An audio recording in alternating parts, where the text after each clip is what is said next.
Exploring the ocean's uncharted depths. Our planet holds territories more foreign than the moon's surface and more unexplored than Mars. Beneath the waves lies a world shrouded in perpetual darkness, a domain where pressure could crush steel, yet life endures in improbable forms. This sunless realm is home to glowing creatures drifting through the black void and strange signals echoing from the deep, their origin unknown. We possess more detailed maps of the cosmos than of the ocean floor, and within these dark waters lie inexplicable secrets. Submerged pyramids, missing submarines, sounds defying physics, and creatures seen only once before vanishing forever. Why do certain areas emit rhythmic pulses no vessel can pinpoint? What compels vast marine animals to congregate in absolute silence miles below the surface? And could something or someone be observing from the abyss? These are not mere fables. They are real events and genuine mysteries concealed just below the surface. Prepare to relax and dive into over 3 hours of the ocean's most captivating enigmas. While you may not find answers, the questions will undoubtedly linger. The lost city of Dwarka. Off India's western coast, where the Gulf of Cambay meets the Arabian Sea, the water displays an unusual green hue. Below the surface, currents disturb layers of sediment that have lain undisturbed for millennia. Fishermen have long spoken in hushed tones of the peculiar patterns in the waves, subtle shifts suggesting something ancient rests beneath the swell. And perhaps their whispers hold truth. Approximately 20 kilometers offshore, divers and sonar scans have unveiled the submerged outlines of what appear to be artificial structures. Massive stone blocks arranged linearly, rectangular depressions resembling streets, and steps carved into solid rock, now home to coral. Some propose these are the remnants of Dwarka, a city once believed to exist solely in legend. The Sanskrit epic Mahabharata portrays Dwarka as an architectural and engineering marvel, a fortified metropolis built by the deity Krishna himself. It was described as shimmering with palaces of gold, silver, and crystal, with bridges connecting its islands and towers soaring above the ocean, a city of both gods and mortals. According to the narrative, it eventually sank into the sea. For centuries, the story of Dwarka was considered a poetic, symbolic, and largely mythical tale. However, in 1983, a team from India's National Institute of Oceanography made a discovery that challenged this notion. Using SIDCAN sonar technology, researchers identified a complex arrangement of geometric shapes on the seabed.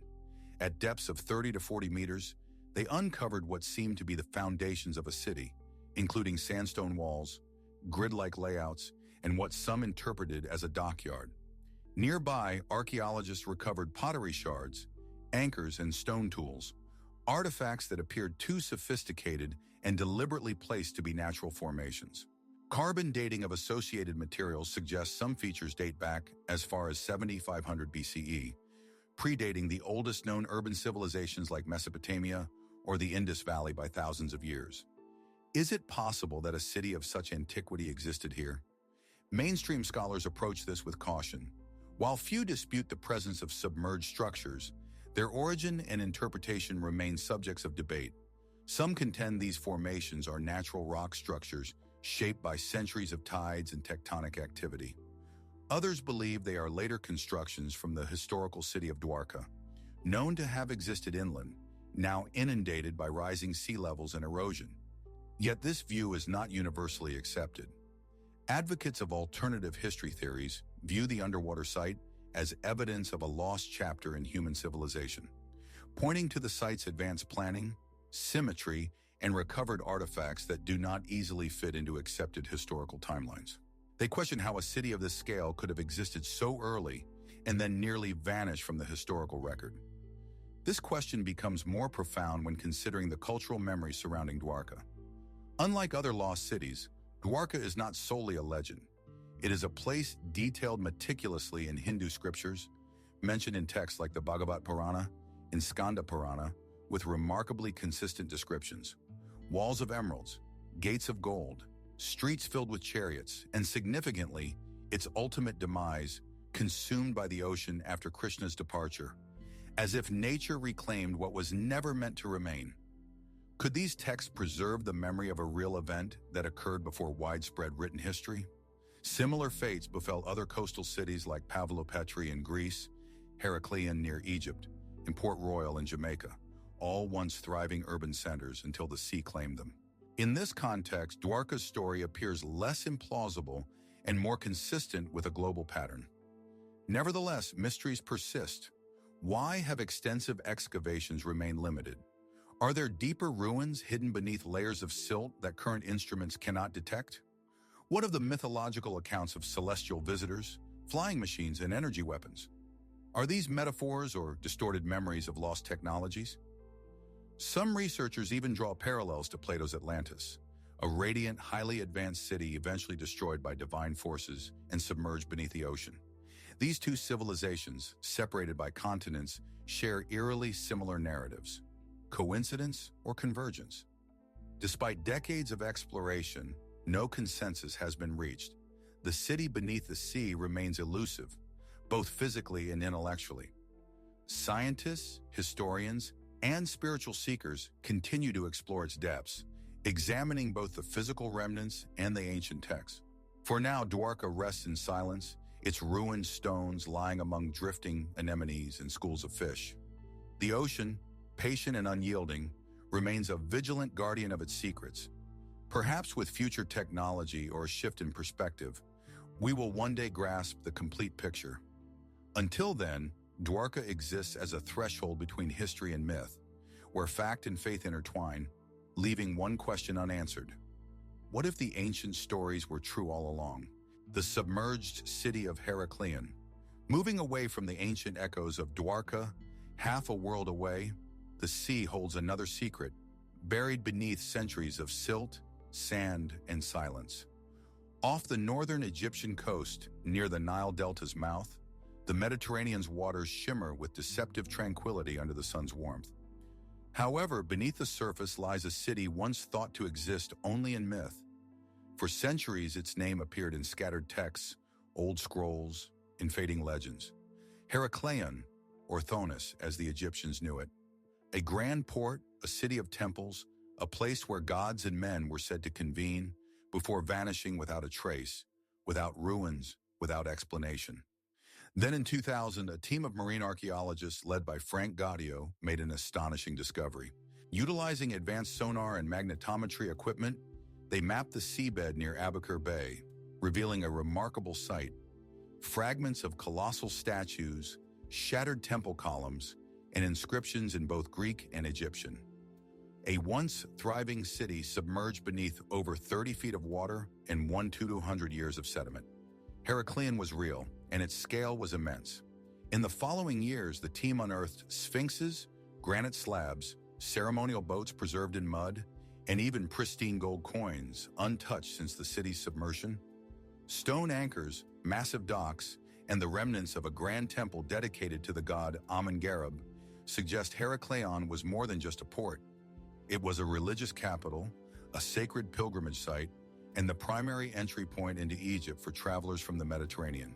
Herodotus, the Greek historian, once described a city where Helen of Troy and Paris supposedly sought refuge before the Trojan War, and where Hercules himself, the namesake for the Greek version of the city's name, had once visited. At the time, these accounts were dismissed as symbolic tales, but could they, like the legends of Dwarka, be rooted in historical memory? Mainstream scholars now place Heracleion's zenith between the 6th and 2nd centuries BCE, a period of significant cultural exchange between Greek and Egyptian worlds. Its location at the delicate boundary between land and sea made it a hub of commerce and ceremony, but perhaps also a city destined for ruin by its very foundation. Some experts propose that a combination of factors led to its sudden disappearance: rising sea levels, earthquakes, and liquefaction, a process where waterlogged soil beneath a structure loses its solidity, causing buildings to sink. Evidence indicates that this part of the Nile Delta was geologically unstable. Could Heracleion have literally collapsed into the sea within days or weeks? It's plausible, but certain details complicate the narrative. Some artifacts were found remarkably well preserved, as if sealed by the sea rather than ravaged by it. Religious statues were discovered standing upright, undisturbed for over a millennium. Inscriptions on temple stones describe rituals invoking divine protection, ceremonies possibly intended to avert precisely the fate the city suffered. Furthermore, the city's layout was far more sophisticated than anticipated, with buildings constructed with precise orientation, channels carved in stone for water flow, and dikes reinforced with unusual materials. Was Heracleion more advanced than we have assumed? Could it have possessed architectural, astronomical, or spiritual knowledge that has been lost to time?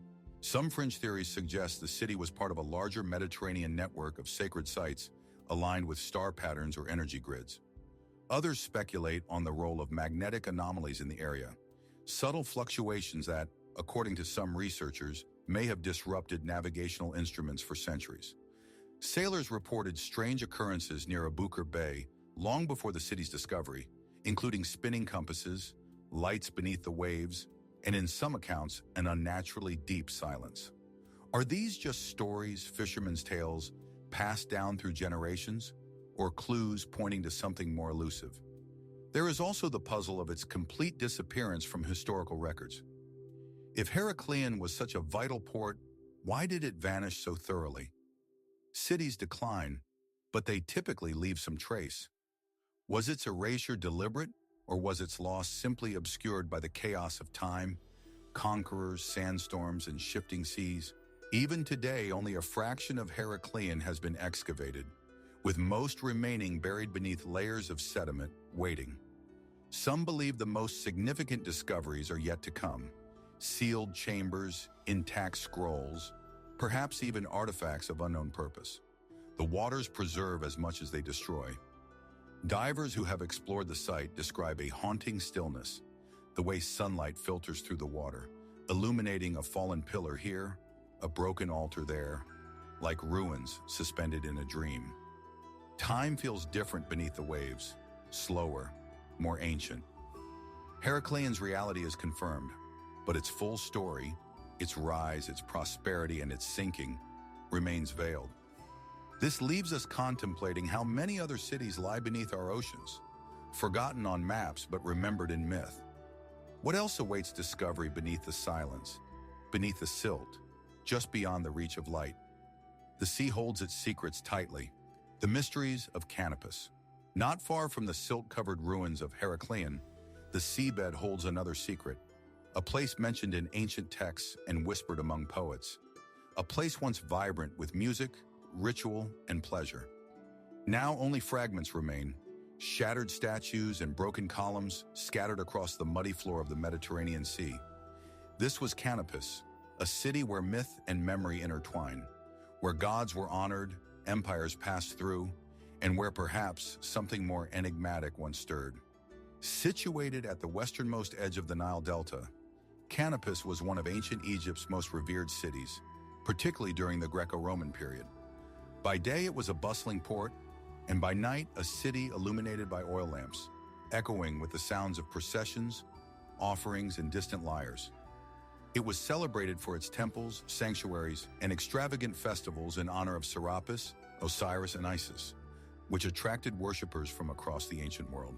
But today, Canopus lies underwater, submerged and broken, resting beneath the same silty waters that now conceal Heracleion. Hidden until the early 2000s, marine archaeologists began uncovering its remains, revealing it as a twin lost in the tides of time, seemingly sleeping beside its sister city, as if swept away by the sea in a single quiet breath. The ruins are hauntingly beautiful, with divers describing giant statues of deities lying half buried in the sand, their faces still serene despite the weight of centuries, and pillars, once part of grand halls and sacred courtyards, now leaning at unnatural angles, softened by coral and time. Ceramic vessels and inscriptions offer glimpses into trade, devotion, and daily life. Ordinary and extraordinary moments frozen in deep water silence. What caused the city's demise? Conventional explanations again point to the shifting geology of the Nile Delta. Like Heracleion, Canopus was built on soft, unstable ground, an area vulnerable to seismic activity, flooding, and the slow encroachment of the sea. Over time, land subsidence and rising waters may have gradually pulled the city under, inch by inch, a process so gradual that no single event marked its end. Yet somehow the city disappeared almost completely from view. However, certain details raise questions. Some sections of Canopus appear to have collapsed rapidly, as if triggered by a sudden violent shift, with stone structures torn apart and walls seemingly pulled sideways before sinking. Could an earthquake, or a series of them, have accelerated the city's destruction? Historical records describe tremors in the region powerful enough to be felt across the Mediterranean. Could Canopus have been destroyed in one of these events, its fate sealed by both natural and unforeseen forces? And what about the city's spiritual significance? Canopus was more than a trading hub. It was a holy site, a center of mystery and transformation. The Temple of Serapis, dedicated to a syncretic deity created to unite Egyptian and Greek religious traditions, stood at its heart. Pilgrims came here seeking healing, visions, and divine communion, with rituals involving sacred water, music, incense, and trance states practiced within its walls. Were these spiritual practices merely symbolic, or were they, as some have speculated, rooted in something deeper, connected to the land, or perhaps the sea? In later centuries, legends emerged, some describing Canopus as a place where time seemed to slow, where people experienced strange dreams and felt the presence of unseen entities. Others claimed the city was cursed, punished for its decadence or for daring to approach divine power too closely. Then there are modern fringe theories asserting the presence of unnatural magnetic fields in the area, anomalies in sonar data, and architectural alignments pointing to celestial events. Some suggest that Canopus may have been built upon older foundations, structures far more ancient than the Greco-Roman city known to history. Could there be layers beneath the ruins, forgotten monuments, perhaps even remnants of a civilization long lost to the flood of ages? As of now, no definitive answers have surfaced. The Mediterranean tightly guards its secrets, and excavation beneath the seabed remains challenging and costly. However, each new discovery brings us closer, a fragment of granite here, a piece of sculpture there. Clues that speak of a world once full of life, ritual, and reverence, now drowned in silence, yet a silence that hums with possibility. What more lies beneath the sand and salt? Could Canopus still hold the keys to a forgotten understanding of ancient Egypt, its beliefs, fears, and relationship with the sea? Why were cities of such importance built on such fragile ground? And what drew them to this precise location repeatedly? Perhaps it was faith, perhaps trade, or perhaps something even older. As we mentally drift past the ruins, it's difficult not to feel a quiet awe, imagining the oil lamps flickering along the canals, the sound of footsteps on temple stone, the scent of lotus and incense in the air, all swallowed by water, yet not forgotten. And we are left with a single question, echoed in every ripple, every buried statue, every fading inscription. What else lies beneath the waves, waiting for the light to find it? Port Royal, a city of pirates and mystery. While the Mediterranean reveals its drowned temples and forgotten sanctuaries, the Caribbean holds its own sunken secrets, fragments of a world lost not to gradual decay, but to sudden catastrophic violence. Beneath the tranquil turquoise waters of Jamaica's southeastern coast lies one of the most infamous underwater cities in the Western Hemisphere. Scattered across the seabed, broken stone building foundations, collapsed timber frames, and rusted hinges recount the story of a city once known as the wickedest city on earth. This is Port Royal, a name that once echoed through the New World as a warning. In the 17th century, Port Royal was a flourishing port, pulsating with energy, wealth, and shadow. Pirates, privateers, and merchants shared its narrow streets, the air thick with the scent of rum and salt. Gold coins exchanged hands in gambling dens, while ships from Europe, Africa, and the Americas anchored in the harbor, their sails laden with treasure, spices, and stolen cargo. Strategically positioned at the mouth of Kingston Harbor, Port Royal was the jewel of English Jamaica, a crossroads of trade and a refuge for outlaws. However, on the morning of June 7, 1692, the sea claimed it. Within minutes, the ground beneath the city liquefied. A massive earthquake, with its epicenter just offshore, shook the town's foundations. Buildings buckled, streets split open, and as the soil turned to liquid sand, entire sections of Port Royal began to slide into the sea. Witnesses described the harbor swallowing homes whole, the church bell ringing once before disappearing into the waves.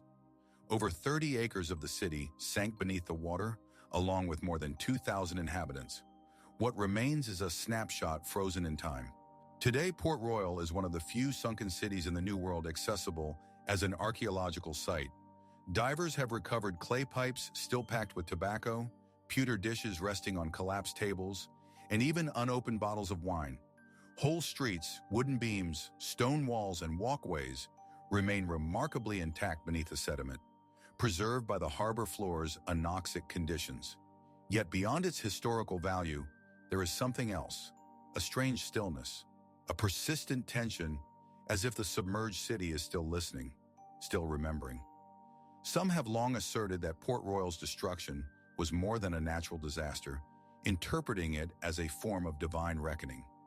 Religious figures of the time viewed it as divine punishment for the city's debauchery, a biblical judgment against piracy, slavery, and sin. Others have suggested the event may not have been entirely geological. Peculiarities exist, such as eyewitness accounts describing not merely collapsing buildings, but a sudden drop, with streets vanishing into invisible chasms and entire individuals reportedly disappearing without a trace, neither crushed nor drowned, but consumed by the earth. Could the shifting sands have concealed more than just structures? Could deeper voids exist beneath the surface, swallowing entire blocks into unknown pockets of underwater terrain? Some fringe researchers speculate about a submerged fault line or cavern system beneath the Jamaican shelf, possibly ancient or unexplored. Sonar imaging has revealed unusual formations beneath parts of the sunken city, hollow spaces and angular cuts in the rock that do not appear entirely natural. Are these simply remnants of the earthquake's violence, or were there older foundations, pre-colonial structures upon which Port Royal was built? Indigenous lore predating European arrival speaks of areas around the harbor where the land breathes and hums, phrases once considered metaphorical references to tidal flows. However, modern acoustic sensors have detected low-frequency vibrations in the area, too faint to be seismic and too consistent to be random. Could Port Royal's collapse have been more than a disaster of soil and stone? Was it, in a sense, an echo of older forces at play beneath the island itself? Even the human element of Port Royal holds mystery. Before the earthquake, records show that some residents, particularly enslaved Africans and Maroons, refused to reside within the city walls, opting for higher ground or the forested interior. Some believed the city was cursed, resting on unstable ground, not only physically but spiritually. Was this cultural memory intuition, or simply a coincidence later shaped by tragedy? Like many sunken cities, the ocean maintains its distance, covering everything while revealing very little. Diving at the site remains limited, and while artifacts are continually recovered from the seabed, each offers only a glimpse, never the complete picture. Even today, Port Royal is not entirely still. The seafloor shifts with silt covering and uncovering ruins as currents dictate. Historians, divers, and geophysicists continue their investigations, but the full story of that fateful morning in 1692 may never be known. Thus, Port Royal remains suspended, part history, part cautionary tale, and part unresolved mystery. Was it simply an act of nature, a disaster predicted by geology alone? Or was there something deeper beneath the sand, beneath the stories, beneath the sea itself? The Roman retreat of Baiae. Transitioning from the sunken ruins of Port Royal in the Caribbean, we journey across time and ocean to the shadowy fringes of the Roman Empire, to a place mentioned in hushed tones by ancient poets, feared by moralists, and envied by emperors. A city that once glittered with marble, filled with laughter and indulgence, and now lies silent beneath the waves. This is Baiae, a city lost not to conquest or fire, but to the gradual rise of the sea. The waters of the Gulf of Naples here are warm and calm, touched by Mediterranean light. Yet just beneath the surface, something extraordinary sleeps. Columns stand upright on the ocean floor, Mosaics still faintly shimmer in the filtered sunlight, and stone courtyards and private chambers remain preserved in an eerie stillness, as if awaiting the return of their occupants. Baiae was no ordinary Roman city. Built amidst volcanic hills and thermal springs, it served as a retreat for the elite, Rome's equivalent of a modern luxury resort. Wealthy senators, generals, and emperors constructed sprawling villas here, complete with bathhouses, libraries, dining halls, and panoramic terraces overlooking the sea. Julius Caesar and Nero were among its notable visitors, but Baiae's allure extended beyond status. It possessed something else, something more ancient. The region was characterized by geothermal activity, with steaming sulfur springs flowing through its foundations, and the air itself was said to carry a faint scent of brimstone. Roman physicians praised its healing waters, while mystics claimed the place was imbued with divine energy, and some even believed the underworld was closer here, its veil thinner. And in a sense, they were right. The ground beneath Baiae lies within the Phlegraean Fields, a vast, restless volcanic caldera that has for centuries risen and fallen in slow, heaving rhythms, a geological phenomenon known as bradyseism. Land can ascend by meters over decades, then sink again with little warning. Baiae, once perched proudly on the coastline, was eventually engulfed as the land subsided and the sea advanced. Mainstream science attributes the city's submersion to this natural process of tectonic shifts and bradyseism, a slow, inevitable descent. However, questions persist. Why here? Why Baiae when other coastal cities survived? Baiae not only sank but almost vanished from cultural memory, with few detailed accounts of its decline surviving.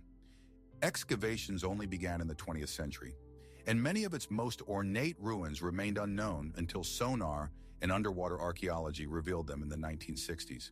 Today, visitors can explore an astonishing submerged landscape of bath complexes, atriums, statues, and streets, all lying beneath just a few meters of water. What stories do these ruins still hold? Divers have discovered rooms with elaborate frescoes still clinging to the walls, portraits of nymphs, gods, and forgotten nobles gazing from beneath centuries of sediment. In one submerged villa, a mosaic depicts sea creatures and hybrid beasts, symbols not just of leisure, but perhaps of ritual and deeper beliefs. Some scholars wonder if Baiae was more than a pleasure retreat, suggesting it may have been in part a spiritual site, a place of initiation or pilgrimage. The combination of natural heat, mineral springs, and subterranean structures evokes older traditions predating Roman rule. Nearby, the cave of the Cumaean Sibyl was said to house a prophetic priestess who entered trance states and spoke with the voice of Apollo. Could Baiae have had similar functions? Were some of its grand villas built atop older, sacred ground? There are hints. Beneath one complex, now underwater, lie tunnels and chambers carved directly into volcanic stone. Some have theorized these were used in mystery rites, rituals veiled in secrecy and performed in darkness for purposes now lost to history. Others dismiss these claims, suggesting they were merely service corridors or cisterns. Nevertheless, the questions remain. More fringe interpretations go further, pointing to anomalies in magnetic readings around the site, architectural patterns in the submerged foundations that may align with celestial events, and oral legends passed down through generations, speaking of a sunken gate near the shore, a portal to a realm beneath the earth. Are these simply stories or echoes of something deeper? Even the timing of Baiae's decline invites scrutiny. The city thrived during Rome's peak, yet by the 4th century CE, it had largely emptied. Christian writers condemned it as a place of excess and vice, a Sodom of the Roman world. Was it merely abandoned for moral reasons, or did its volcanic instability play a more immediate role? Some believe seismic activity may have been increasing at the time, with tremors driving residents away even before the land began to sink. But again, records are scarce. The silence surrounding Baiae's fall is as mysterious as the ruins themselves. Today, marine archaeologists continue their work, carefully brushing silt from statues, mapping ancient floor plans, and documenting frescoes revealed for the first time in centuries. The city is becoming clearer, yet its purpose remains elusive. Why did Baiae, with all its grandeur, sink beneath the sea while so many Roman cities endured? Was it simply the earth reclaiming its own? Or did the land itself respond to something unseen, something forgotten in time? As we drift above its silent streets, we are left to wonder what else sleeps beneath these waters, what still waits to be remembered just beyond the reach of light and sound. The Neolithic settlement of Atlit Yam. Journeying east across the Mediterranean from the submerged Roman courtyards of Baiae, we encounter a coastline far older and a mystery buried as much in time as in silt and sea. Off the coast of modern-day Israel, where the hills of Haifa gently slope into the eastern Mediterranean, lies a place few have heard of, but none forget once discovered. Just a few meters beneath the quiet blue surface rests a phantom of humanity's distant past, Atlit Yam, a Neolithic settlement submerged nearly 9,000 years ago. The seafloor here is calm and undisturbed, the ruins lying flat, softened by sand and algae, untouched by the chaotic waves above. Yet as divers descend through the shifting light, stone structures begin to emerge. Foundations of houses, stone-lined wells, and pathways still marked by tools once used by hands long turned to dust. There is no grandeur here, no temples or golden treasures, yet there is something profoundly haunting. These were not the creations of emperors or kings, but of early humans, people who cultivated the land, raised families, and built a community beside the sea, a society that thrived before writing, before metal, before recorded history. Atlit Yam was discovered in the 1980s during underwater construction, and what archaeologists found astonished them. A preserved village dating to around 6900 BCE, complete with rectangular homes, hearths, and stone-paved courtyards. Dozens of human skeletons were recovered, including a remarkably intimate scene of a woman and child buried together, arms intertwined. Nearby, researchers uncovered a stone circle of 7 upright megaliths arranged around a freshwater spring. Their purpose remains unclear. Were they markers for a ritual site, a primitive calendar, or a communal gathering place? The stones bear cup marks, small, deliberate carvings suggesting symbolic use. For a culture without written language, these features speak volumes, but their exact message remains a puzzle. One of the most intriguing aspects of Atlit Yam is what it reveals and conceals about the Neolithic world, a time when humans were transitioning from nomadic hunter-gatherers to settled agriculturalists. The residents of Atlit Yam cultivated grains, raised livestock, and harvested seafood. Their lives were deeply connected to the land and the sea, but then the sea rose. Around 6300 BCE, Atlit Yam disappeared beneath the waves. The reasons for its submergence are not fully understood, with the prevailing theory being gradual sea level rise linked to melting glaciers at the end of the last ice age, a slow encroachment that eventually swallowed the village. However, other possibilities exist. A massive landslide off the continental shelf may have triggered a localized tsunami, an event capable of flooding low-lying settlements instantly. This idea, while still debated, is supported by sediment layers in the region showing sudden marine intrusions.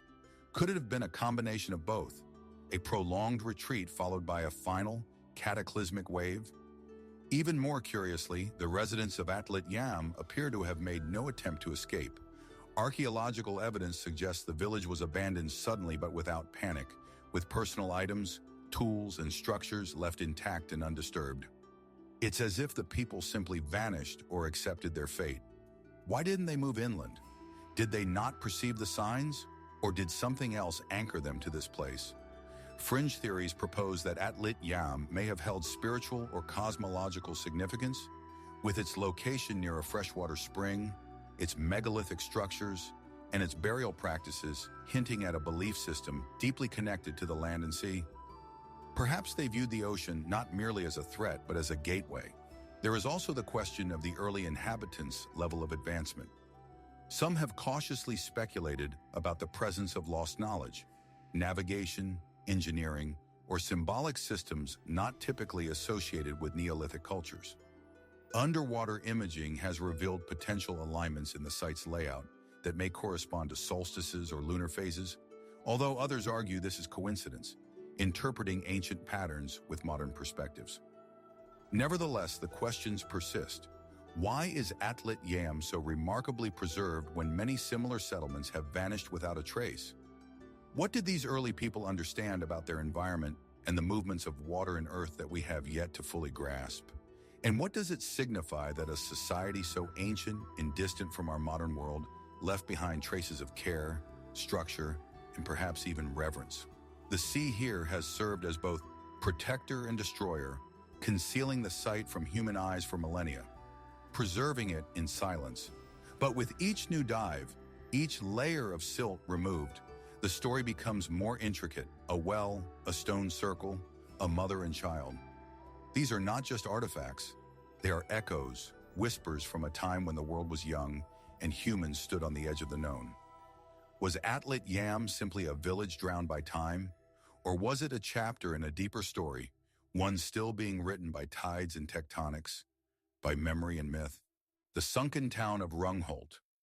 Leaving the warmth of the Mediterranean and the sunken stone circles of Atlit Yam behind, we turn towards a colder, harsher coast where the sea is gray, the sky often low, and the tides seem to possess a will of their own. Here in the mudflats of the North Frisian Wadden Sea lies a legend swallowed by storm and salt. Rungholt, sometimes referred to as the Atlantis of the North Sea. At first glance, little is visible. Stretching for miles off the coast of northern Germany, the Wadden Sea is a vast, shifting landscape of tidal flats and marshlands, a place where the boundary between land and water is constantly in flux. Twice daily, the ocean recedes, exposing a world of slick mud, shallow pools, and the whispering calls of seabirds, only for the tide to return and erase the land once more. But beneath this landscape, buried under centuries of silt, peat, and salt water, lie the remains of a town. Its name is spoken softly in local folklore, sometimes with awe, sometimes with caution: Rungholt. According to historical records and legends alike, Rungholt was once a prosperous trading port, part of the medieval kingdom of Frisia. During the 13th and 14th centuries, the region experienced thriving maritime commerce, with ships arriving and departing laden with salt, wool, and grain. Canals crisscrossed the flat countryside, connecting villages and marketplaces, and Rungholt was said to be the jewel among them, a wealthy settlement whose church towers rose proudly above the marshes. But it all vanished. On January 16, 1362, a violent storm, later known as the Grote Mandrenka, or Great Drowning of Men, swept across the North Sea. Fueled by high tides and a deep low-pressure system, the storm surge inundated vast stretches of the coast, reportedly claiming the lives of tens of thousands. Rungholt, according to chronicles, was among the towns swallowed whole by the sea. What makes Rungholt so intriguing is not just its disappearance, but its rapidity. Some accounts claim the storm struck without warning, while others suggest the sea rose not only in fury, but with intent. Local legend tells of a town too arrogant and proud, whose inhabitants mocked the church and the natural order. Some versions describe a farmer who taunted a priest by watering his fields on the Sabbath, daring God to intervene, suggesting the storm was not merely weather, but divine judgment. Of course, historians and climatologists offer more grounded explanations. The region's geography is uniquely vulnerable, with much of it lying at or below sea level, protected only by fragile dikes that were primitive in the 14th century. The land itself, composed of soft peat and alluvial soil, was easily eroded. Coupled with shifting currents and rising sea levels, the fate of a town like Rungholt was tragically plausible. Yet despite centuries of searching, no complete map of Rungholt has ever been confirmed. For decades, it was regarded more as myth than historical memory. Even today, its exact location remains partially obscured, but fragments have begun to surface. In the early 20th century, after severe storms scoured the tidal flats, remnants of medieval structures started to appear. Timbers from buildings, bricks from walls, and shards of pottery. Archaeologists joined the search, mapping subtle patterns hidden in the mud. Then in 1921, the remains of a church foundation were discovered near the Hallig island of Sudfall. Over time, researchers uncovered drainage ditches, wooden paths, and remnants of dikes, indicating not just a village but a complex and engineered landscape. Rungholt, it seemed, was real. Nevertheless, mysteries persist. Despite material evidence, no complete structure has survived. Most of what is known comes from fragments. Scattered bricks, decayed beams, lost artifacts retrieved from beneath layers of sediment. The tides both reveal and conceal, and the questions only deepen. Why did a town with such clearly advanced construction succumb so easily? Why were so few survivors mentioned in contemporary records? Could the entire settlement have been lost in a single night? Some have proposed that Rungholt was not a single town, but part of a larger network, an early urban center whose full extent is yet to be understood. Others suggest that stories surrounding its wealth and decadence may have been exaggerated after the fact, serving as a cautionary tale used by later writers and preachers. Then there are stranger theories. Some believe Rungholt, like Atlantis, has become a symbol of lost knowledge, a society that understood how to coexist with the sea but ultimately failed to heed its warnings, pointing to the precision of its dikes, the scale of its hydraulic engineering, and the efficiency of its trade networks. Could Rungholt have possessed a deeper understanding of environmental balance, an understanding lost when the storm struck? Still others ponder the cause of the 1362 storm itself. Was it merely a natural disaster, an unfortunate confluence of meteorological factors, or part of a broader climatic shift? The mid-14th century marked the beginning of the Little Ice Age, a period of cooling that brought erratic weather, crop failures, and social upheaval across Europe. Was the drowning of Rungholt just one ripple in a larger chaotic pattern? Whatever the truth, the sea's influence over Rungholt is ongoing. To this day, archaeologists venture onto the tidal flats during low tide, navigating by GPS and memory, hoping the next storm might uncover a clue. With each shift in the sand, a new piece may emerge, a clasp, a tool, a buried foundation. But each tide also threatens to erase what remains, sweeping it further into obscurity. Thus, the town remains in limbo, not entirely legend, not fully understood. Is Rungholt merely a medieval cautionary tale, or a lost chapter of human resilience and hubris? What else lies hidden beneath the silt and salt, waiting for the sea to speak once more? The submerged villa of Pison. Transitioning from stories of villages swallowed by storms, we now turn our attention to the soft murmur of ancient walls. Walls that have withstood the steady advance of time and tide, yet remain shrouded in mystery. Tucked away on the serene shores of Italy's Adriatic coast, far from the bustling streets of modern cities, lies a submerged treasure whose name is nearly forgotten by history. Villa Pison. Unlike the grand sunken cities or monuments of myth, Villa Pison was once a quiet Roman estate, a place for leisure, luxury, and private contemplation. The villa was part of a sprawling complex perched above the sea on a gentle rise near the modern town of Corle, not far from Venice. But today it exists not above ground, but beneath the waves. Diving into these waters is like stepping into a quiet dream where time itself seems to pause. The sea is a cool, clear blue, its depths revealing the contours of stonework, ancient walls weathered yet still defined, and the faint outline of mosaic floors decorated with geometric patterns hinting at once intricate designs. Here the remnants of luxury persist, not in the grand halls of empires or emperors, but in the vestiges of an aristocratic retreat. It is difficult to imagine the villa as anything other than a forgotten corner of the Roman Empire. Its story, like many, begins with time and tide. When it was first constructed, likely during the early centuries CE, it must have been an elegant haven overlooking the Adriatic, a place of escape for Roman elites, a center of social gatherings and wealth. The surrounding land was probably cultivated, thriving with vineyards and olive groves, staples of the Mediterranean lifestyle. Yet its existence was not eternal.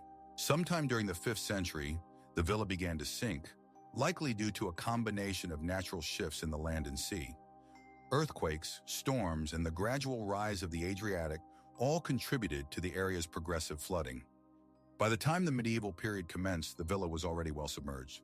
Today, only the barest remains protrude above the waterline, with much of its grandeur hidden beneath layers of silt and sediment. Nevertheless, what remains is sufficient to spark curiosity and wonder. The first significant discovery of Villa Pison occurred in the 1960s when fishermen and local divers chanced upon the submerged site while navigating the shallow waters.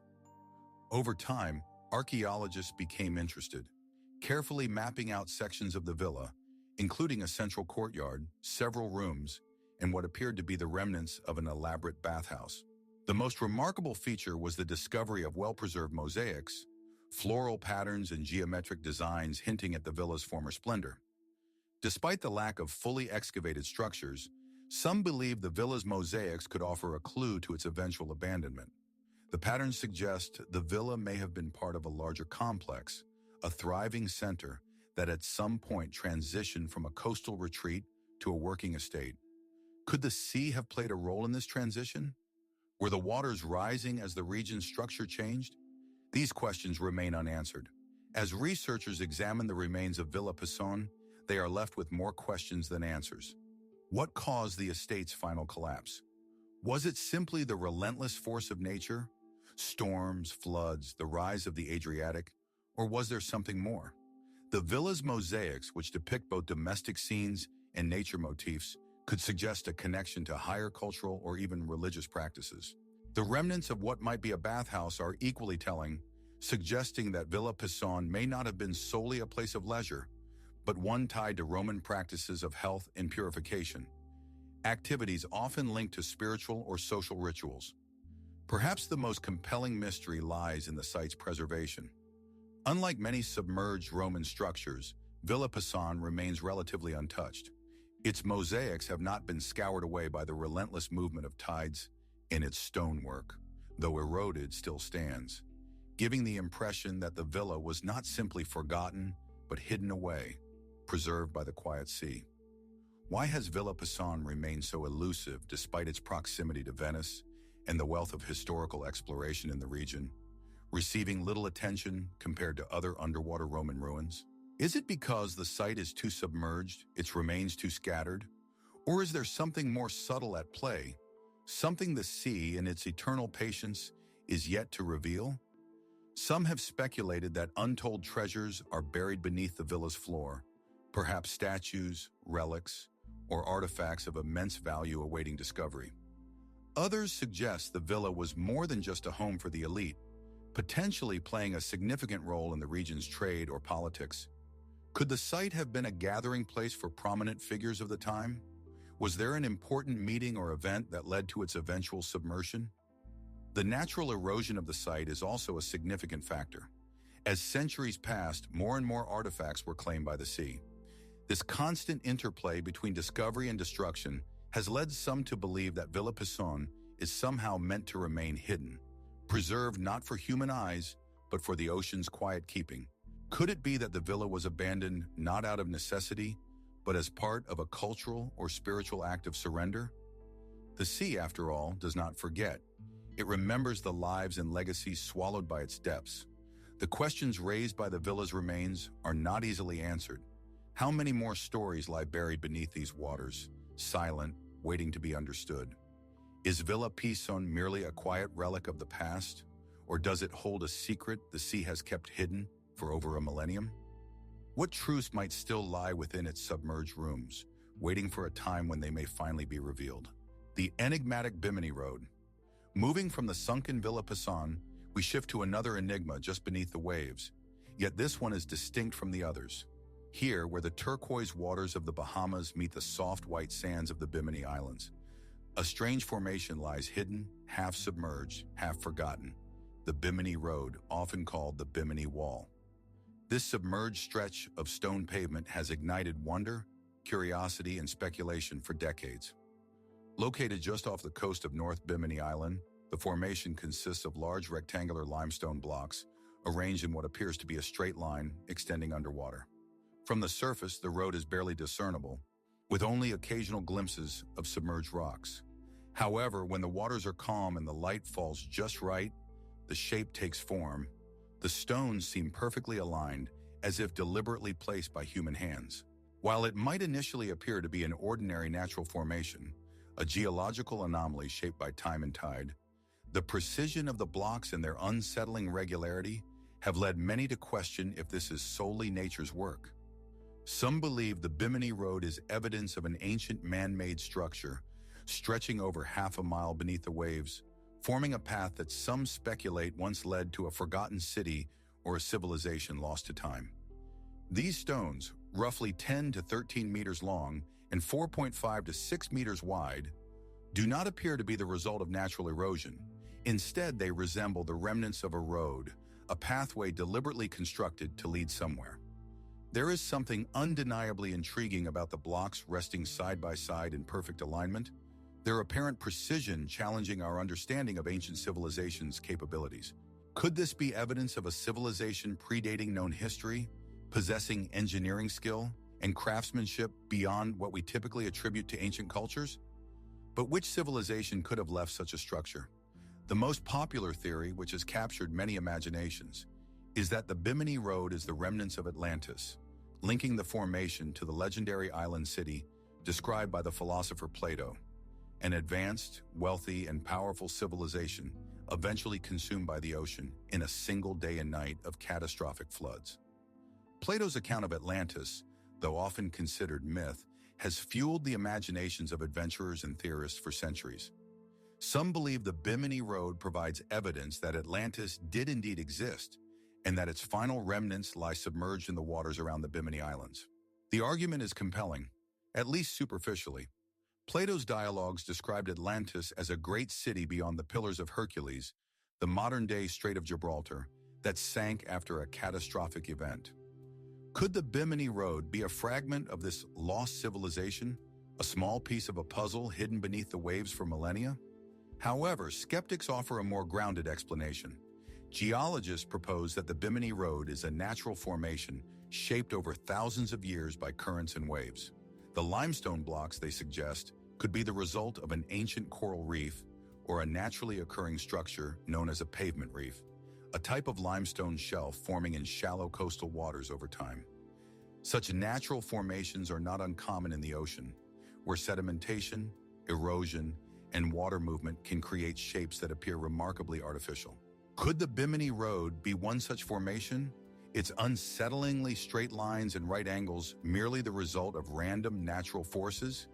Yet even those who dismiss the Atlantis theory must admit that the Bimini Road remains a fascinating and unexplained feature. Its location in the heart of the Caribbean, just off the coast of a small, easily overlooked island, is puzzling. The stones are composed of a specific type of limestone found only in certain Caribbean regions, raising questions about how and why they came to be arranged in such an ordered fashion in the shallow waters of the Bahamas. Some researchers also note that the formation appears to connect with another nearby submerged feature, a larger set of underwater structures that some theorists claim could represent a larger city, a network of roads, or even a port. If the Bimini Road is indeed part of a more extensive site, what might it lead to? Could more submerged ruins be waiting to be discovered by the tides? Perhaps even more perplexing is that this mystery remains unresolved. Despite numerous investigations and surveys, no definitive conclusion has been reached. Archaeologists, oceanographers, and historians have all weighed in, but the lack of concrete evidence leaves room for doubt. The more we learn, the more questions arise. Was the Bimini Road part of a long-lost civilization, or is it merely a natural anomaly, an uncanny series of rocks shaped by time and tides? Theories abound, each as compelling as the last. Perhaps it is a man-made structure, a road leading to something greater, lost beneath the sea, or perhaps it is simply a natural formation that has captured our imaginations by appearing too perfect to be purely geological. And what of the possible connection to Atlantis? Could the Bimini Road be a sign that the legend is not just myth, but a shadow of something real, something more ancient, mysterious, and profound than we can yet comprehend? What is the true nature of the Bimini Road? Is it an ancient path, a forgotten piece of history, or simply the ocean's playful illusion? Perhaps, like so many ocean mysteries, the answer is not yet meant to be known.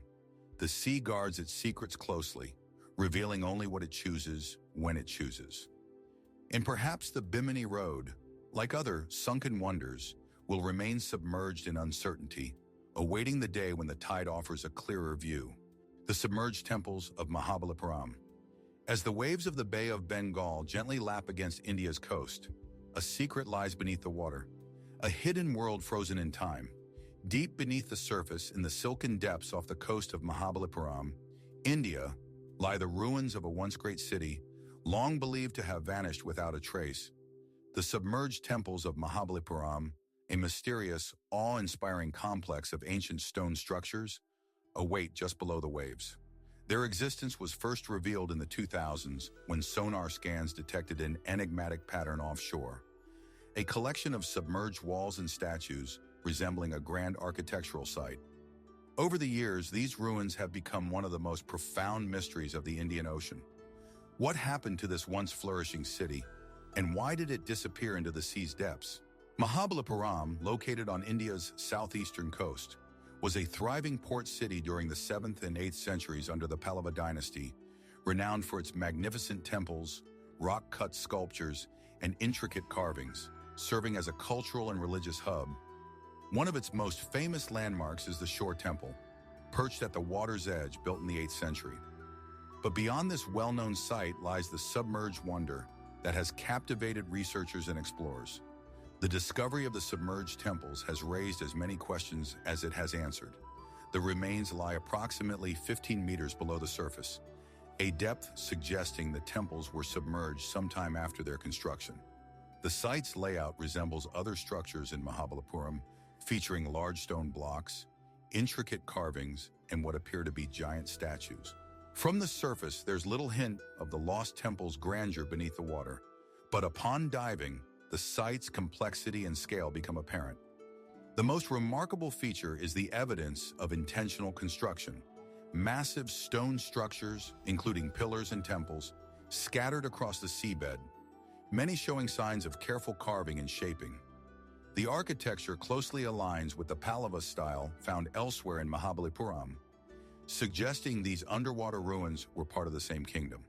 The existence of these submerged structures has led some to believe they represent a once grand part of the city, perhaps even the main temple complex or the city's central religious hub. Theories about the city's submersion are numerous. One prevailing theory suggests a massive natural disaster, such as an earthquake or tsunami, caused the sinking. Coastal regions are often vulnerable to tectonic shifts, and India's southern coast is no stranger to seismic activity. The region's history includes sudden, catastrophic events like the 2004 Indian Ocean tsunami. Could a similar event have occurred centuries ago, bringing an entire city and its sacred sites beneath the waves? Ancient Indian texts like the Mahabharata and the Puranas are filled with references to vast floods and the sinking of cities. While often viewed as mythological, some wonder if these texts preserve memories of real historical events. Could these submerged temples be the remnants of a city lost not only to the sea but to time itself? In addition to mainstream natural disaster theories, some propose a more speculative explanation, that Mahabalipuram was deliberately submerged for cultural or religious reasons, or as a result of political turmoil. Could there be a hidden, deliberate reason behind the city's sinking, as suggested by certain fringe theories? Some even wonder if the temples were constructed with an awareness of potential floods or rising sea levels, indicating foresight of eventual submersion. Could the Pallava dynasty, aware of changing tides, have created a city with the intention that it would eventually disappear beneath the sea? While this theory lacks concrete evidence, it adds a layer of mystique to the submerged temple's ongoing enigma. Even without delving into speculation, the evidence of human ingenuity and religious devotion found beneath the sea is undeniably striking. It's not just the temples and statues that intrigue, but the skill involved in their construction. The sheer scale of the architecture, combined with the precision of the carvings, suggests a society deeply invested in both artistic expression and religious dedication. How did such a grand city rise to power, only to be swallowed by the sea? What role did the temples play in Mahabalipuram society, and what did their submersion mean for its inhabitants? As of now, the submerged temples remain largely unexplored due to challenging site conditions, murky waters, depth, and distance from shore. Nevertheless, occasional reports from divers and underwater archaeologists describe a place frozen in time, with stone structures and statues still standing. though worn by centuries of salt water and shifting tides. The mystery of the submerged temples of Mahabalipuram persists, unresolved and uncertain. Some scholars believe further exploration and research could yield answers, offering insights into the Pallava dynasty and the lost city. Others wonder if the sea and its infinite patience will forever keep its secrets. Was this a great city that fell victim to nature's relentless power? Or is something more hidden beneath the surface, something yet to be discovered? As waves gently roll over the site today, the temples remain submerged, waiting for the next tide to reveal more of their story. Perhaps, like many ocean mysteries, the truth is hidden beneath the surface, awaiting the right moment to surface. Until then, the submerged temples of Mahabalipuram continue to whisper their secrets to those who listen closely to the deep. The Cabo de San Antonio ruins. Off the coast of Cuba, beneath the deep blue waves of the Caribbean Sea, lies a haunting enigma, the Cabo de San Antonio ruins. Submerged for centuries, these ruins have remained hidden, their true origins shrouded in mystery. Only in recent years has this underwater site attracted the attention of explorers, divers, and archaeologists. Scattered across the seabed are what appear to be man-made stone structures, meticulously arranged and deliberately shaped. But who built them, and why? These questions continue to defy definitive answers. Located off Cuba's western tip near the Cape of San Antonio, the site was first discovered in the 2000s, when sonar scans identified unusual patterns on the ocean floor. Jagged stone formations, too structured to be purely natural and hinting at human influence, were found at a depth of around 650 feet, 200 meters, not far from a known underwater cave system. The discovery was tantalizing. For centuries, the area had been surrounded by rumors and legends of sunken civilizations and lost cities, and now tangible evidence, something real, awaited exploration. The most remarkable feature of the Cabo de San Antonio ruins is their sheer scale. Submerged stone walls, large foundations, and rectangular structures resembling platforms or roads are spread across the seabed, forming a pattern suggesting a once thriving city or settlement. Some stonework indicates advanced masonry, suggesting precise and careful construction. As researchers study the site, some have even noted what appear to be pyramidal or step formations, further fueling speculation about the ruins' purpose and importance. What is most striking about these ruins is their age and location. The site is tentatively dated to be over 1,000 years old, though its exact age is uncertain. Some scholars propose the structures belong to an ancient pre-Columbian civilization, perhaps a precursor to Mesoamerican cultures like the Maya or Olmec. But how could such a civilization have existed on an island as remote as Cuba? And why would they build such an elaborate, clearly significant settlement only to let it sink? Some explanations point to a natural disaster so catastrophic it could submerge an entire city. Earthquakes, tsunamis, or other seismic events are plausible in the tectonically active Caribbean. Yet the lack of definitive evidence for a single catastrophic event complicates this theory. Could the settlement have gradually succumbed to rising sea levels over centuries? A slow, silent drowning that erased it from history? Others suggest the ruins are much older, possibly predating known human settlements in the Caribbean by thousands of years. If so, it could imply the existence of an ancient, long-forgotten civilization that somehow mastered construction and engineering skills only recently rediscovered. Could the Cabo de San Antonio ruins be evidence of a civilization that developed in isolation long before recorded history? This possibility is intriguing but unproven, leaving only questions. Recent exploration has revealed even more perplexing features. Divers report seeing large stone blocks with intricate carvings, symbols and patterns that seem to tell a story or hold a deeper meaning. However, these symbols remain undeciphered, their significance debated. Are they remnants of a lost culture's religious or ceremonial practices, or purely decorative? Equally puzzling is that the ruins appear perfectly aligned with certain celestial bodies, suggesting builders had a deep understanding of astronomy. This leads some researchers to wonder if the settlement was not just a center of daily life, but also a place of religious or astronomical significance. Could the structures have served purposes beyond habitation, designed to align with the stars, marking time, or serving as a cosmic observatory? Despite all this, a troubling aspect is how little we know about the site. Its depth and surrounding underwater terrain make thorough exploration dangerous and expensive. Most research relies on sonar scans, photos from underwater robots, and limited dives.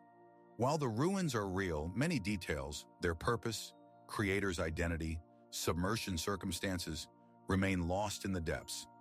Some fringe theories suggest the ruins might be evidence of an ancient seafaring culture capable of navigating vast distances long before the Age of Discovery. Could they be remnants of a forgotten civilization that spanned the Caribbean and beyond, or even remnants of the legendary Atlantis?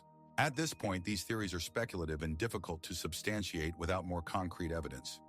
What we do know is that the Cabo de San Antonio ruins are real, one example of the many mysteries hidden beneath our oceans. As long as the site is largely unexplored, questions will persist. Why did this settlement vanish beneath the sea? Was it a natural disaster or something more mysterious? And what other secrets lie in the depths?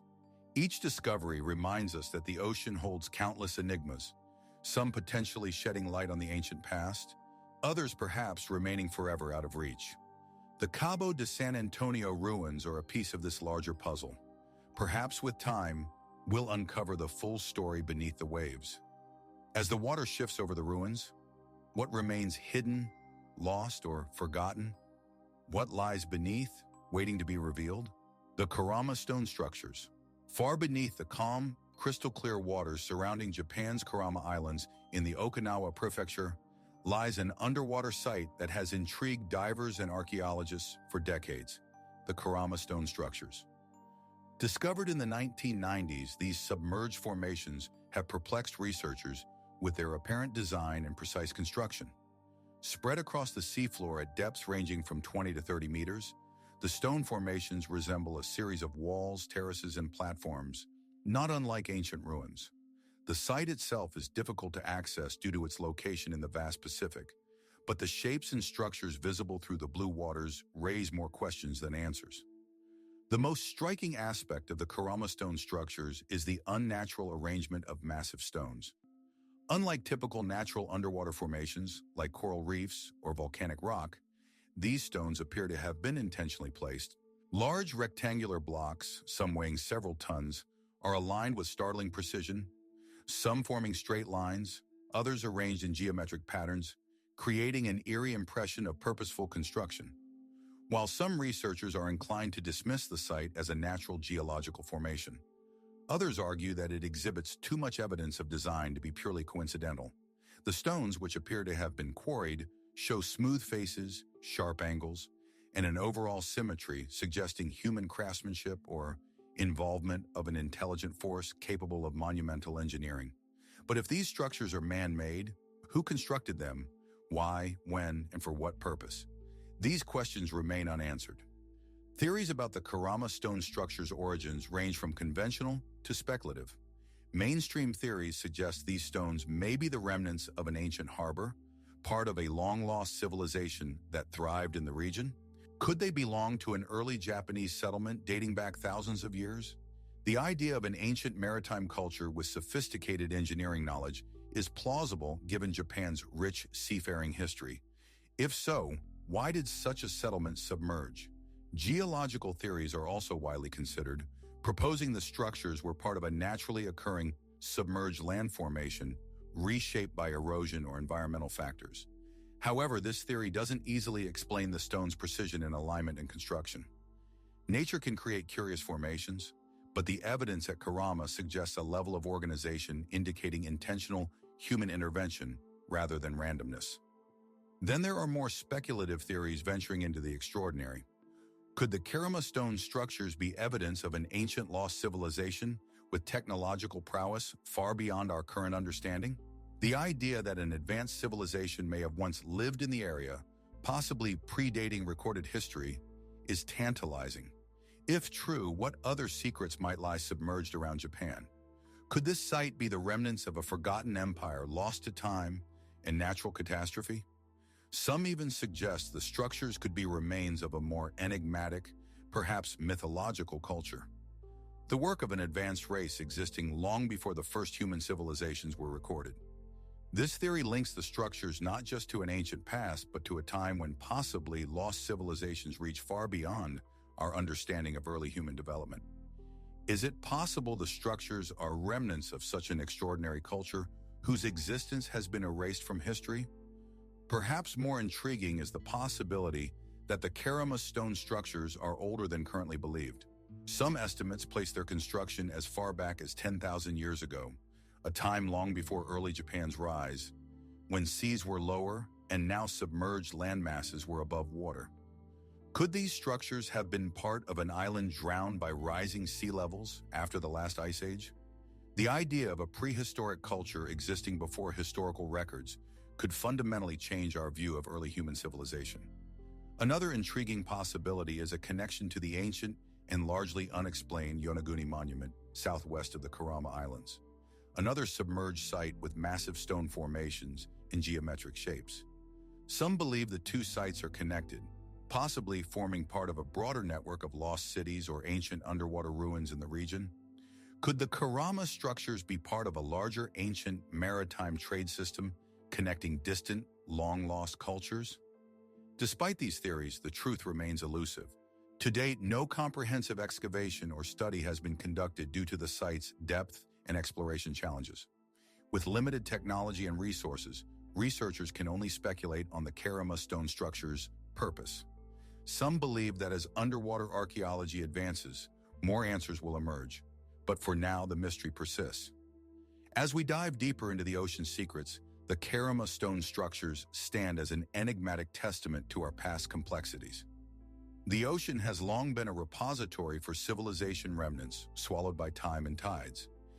Each new discovery beneath the surface reminds us how much history remains hidden, waiting to be unearthed. What are these stone formations?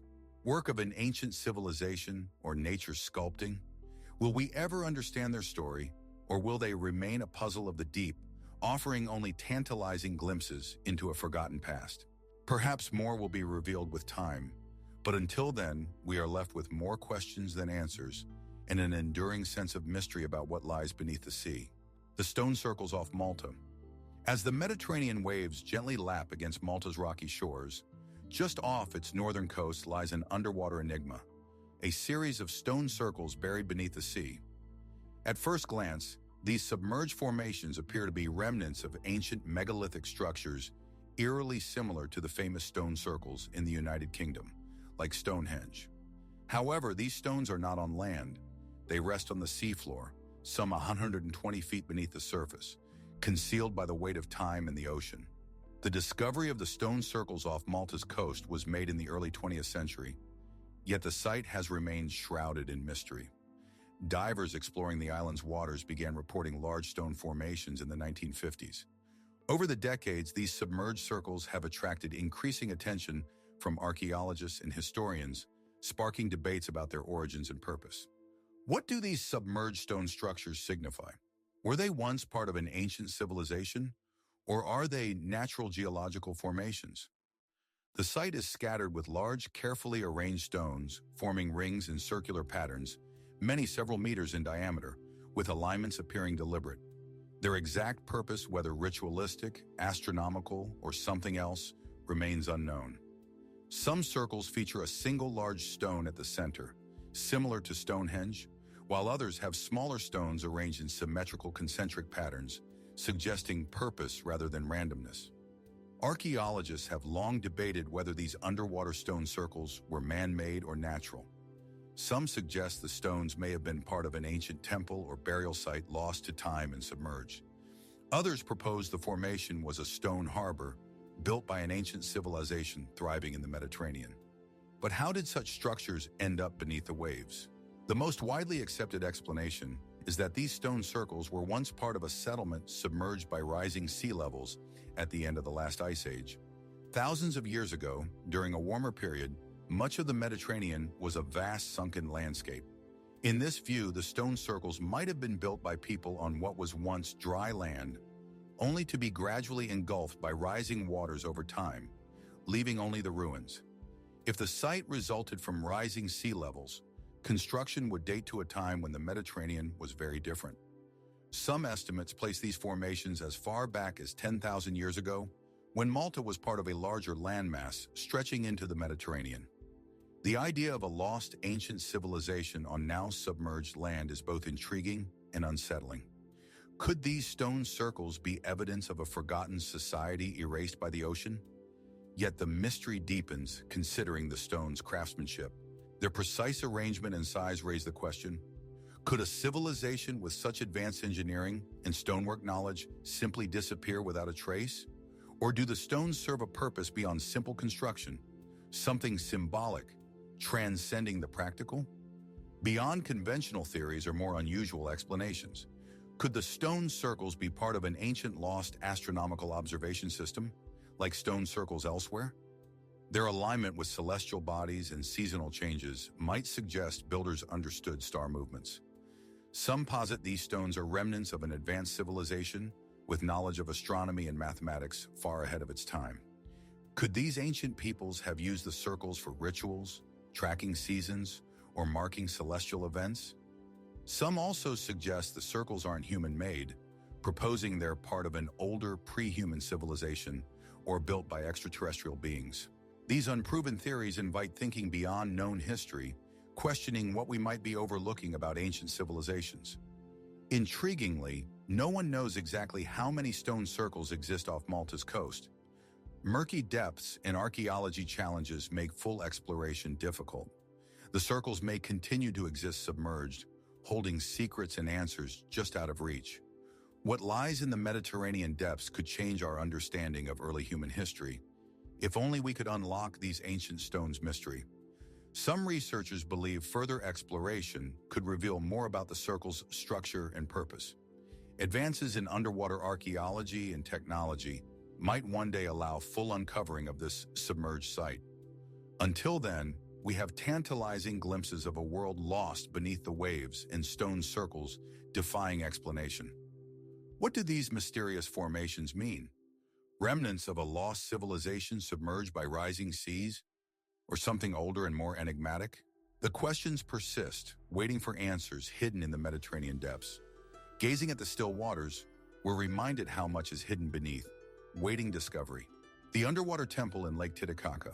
As the sun rises over the vast expanse of Lake Titicaca, its golden rays reflect off the rippling waters, creating fleeting, ethereal patterns on the surface. Nestled high in the Andes, straddling the border between Peru and Bolivia, Lake Titicaca is not only South America's largest freshwater lake, but also one of the world's highest navigable lakes. Its tranquil yet deep waters have long been subjects of myth, reverence, and mystery.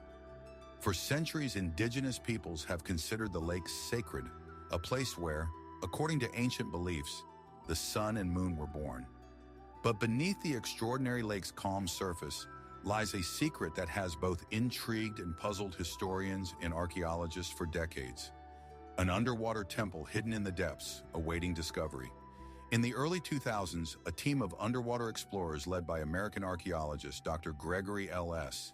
ventured into Lake Titicaca's murky waters with sonar equipment and diving gear, aiming not only to explore the depths, but to uncover the possibility of a long-forgotten structure.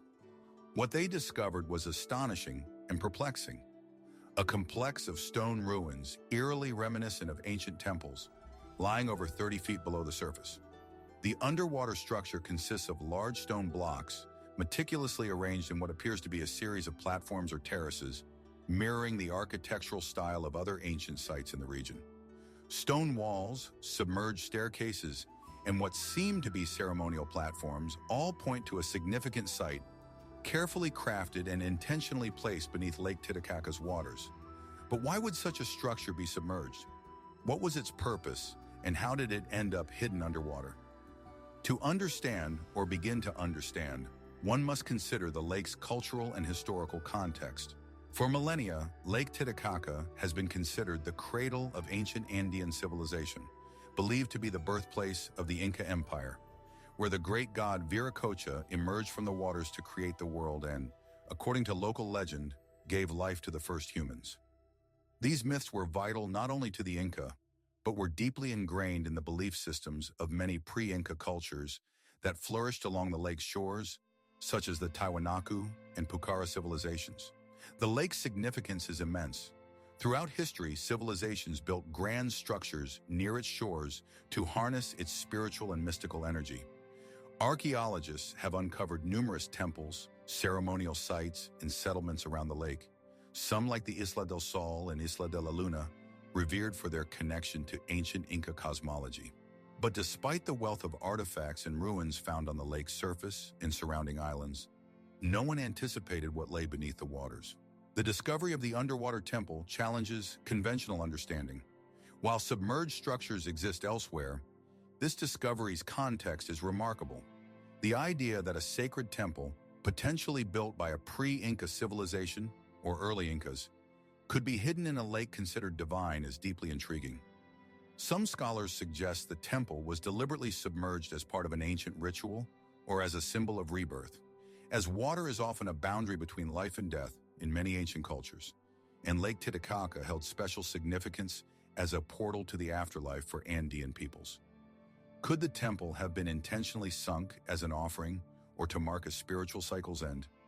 Others speculate that rising lake waters due to climatic changes or tectonic activity may have gradually submerged the temple.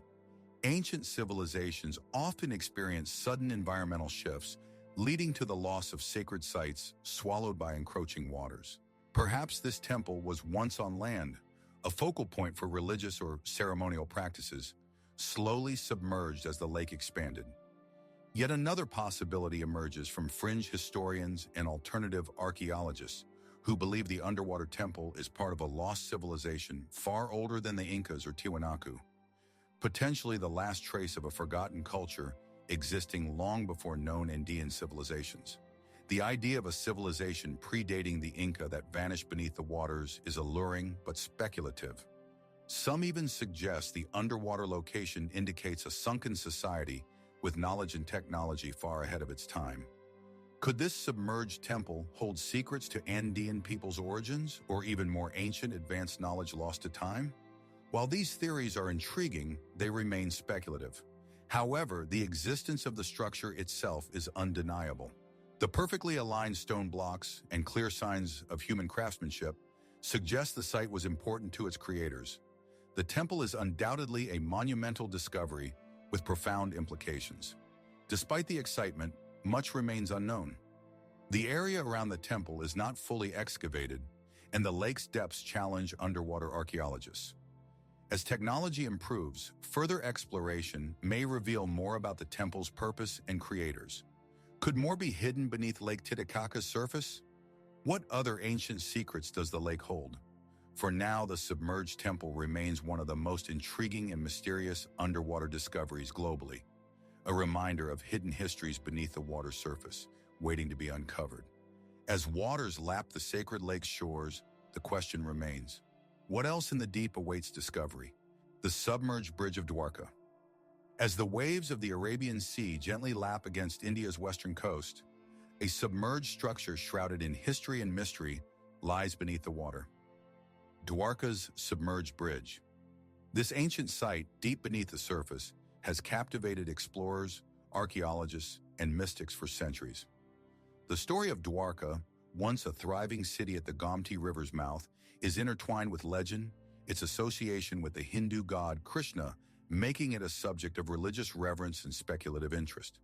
The city itself is mentioned in numerous ancient texts, including the Mahabharata, described as an awe-inspiring metropolis with towering walls, golden streets, and surrounded by the sea. According to ancient stories, Dwarka was Krishna's kingdom, a place of unparalleled wealth and divine power. But the myth says this magnificent city was eventually submerged after Krishna's departure. For many, the tale of Dwarka's drowning was a myth, an allegory for a divine kingdom's fall. However, like many myths, elements of truth may lie beneath the surface. In the 1980s, marine archaeologists and researchers began identifying submerged ruins off modern Dwarka, the first signs of something tangible beneath the waves. Using sonar imaging, they found stone structures, large square blocks, and pillars arranged in patterns suggesting human intervention. Further exploration revealed more clues: city outlines, wall and pathway remnants, and what seemed to be a bridge connecting the submerged city to the mainland. This underwater structure, often called Dwarka's submerged bridge, is particularly intriguing. It appears as a long stretch of stones in a straight line from the shore into the Arabian Sea depths. Its purpose is unclear. Some speculate it was part of the city's ancient infrastructure, connecting Dwarka to the wider world. Others suggest it was a ceremonial structure, possibly honoring Krishna or symbolizing the city's divine status. The discovery of this submerged bridge raises questions. How could such a large bridge be built thousands of years ago only to vanish? Was it an advanced engineering project ahead of its time? If so, why was it submerged, intentionally or otherwise? The most widely accepted explanation is rising sea levels after the last ice age, around 12,000 years ago. As global temperatures rose, glaciers melted, and sea levels dramatically increased, submerging coastal settlements worldwide. In this view, the stone structures and bridge were part of a thriving land city, slowly overtaken by the encroaching sea. However, this explanation doesn't cover some curious details. The arrangement of stone blocks, their apparent precision, and the underwater structure's scale suggest Dwarka may have been far more advanced than many admit. The stones near the site don't seem random or naturally formed. They show human craftsmanship, their alignment suggesting deliberate, purposeful construction. Some researchers suggest these submerged structures are far older than rising sea levels, possibly predating conventional history. Could this be evidence of an ancient civilization, advanced in ways we don't fully understand? The Mahabharata describes Dwarka as a place of great wealth, built by gods, possibly with technologies no longer available. Could the submerged bridge be a remnant of such a civilization, mastering architecture and nature beyond our comprehension? Beyond mainstream explanations, speculative theories exist. Some believe Dwarka and its bridge are remnants of a lost civilization older than known Indian cultures, with proponents pointing to the advanced underwater structures as evidence of technologies later lost. Could Dwarka have been a technological and cultural hub whose advancements were wiped out by a cataclysmic event and swallowed by the sea? Adding to the mystery, local legends describe Dwarka's sinking in terms strikingly similar to other ancient submerged cities worldwide. Many myths describe sudden, violent flooding of cities or civilizations. Could Dwarka's submersion story be based on a real catastrophe that swept away a great city, leaving only remnants in myth and folklore? And what of the bridge itself?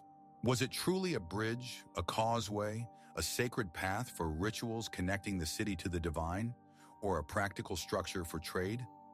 Regardless of function, its existence beneath the sea hints at something more complex than a sunken city. The submerged ruins of Dwarka, including the enigmatic bridge, remain a subject of intense speculation. While some scholars point to rising sea levels and natural submersion, the stonework's peculiar precision and the site's scale suggest more to the mystery. Perhaps Dwarka's ruins hold secrets beyond our understanding. What happened to Dwarka? A city lost to time and nature, or a remnant of an older, more advanced civilization? Could the submerged bridge be key to understanding a forgotten world whose rise and fall were recorded not in history, but in the deep, quiet Arabian Sea? As we explore this submerged site, we're left with more questions than answers, wondering what else is hidden beneath the waves, waiting to be revealed. The submerged columns of Alexandria. As the Mediterranean waters gently lap against the shores of Alexandria, Egypt, a hidden mystery lies just beneath the surface. A submerged world of ancient stone columns, their marble and granite forms rising from the deep, silent witnesses to a civilization long past.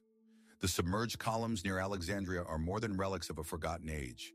They are a poignant reminder of a time when the city was a beacon of learning, culture, and power, an intellectual and architectural marvel. These columns, resting in the clear waters just off the coast, were part of what was once the Pharos of Alexandria, one of the 7 wonders of the ancient world.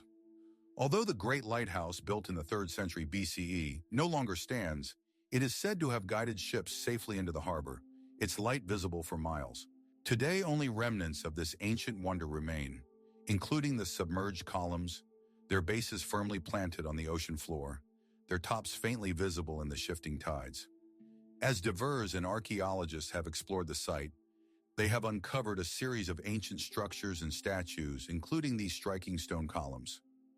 Believed to be part of a grand portico or a temple complex that once stood at the harbor's edge, they are intricately carved and adorned with designs speaking of a sophisticated civilization that blended art, science, and architecture with unparalleled mastery.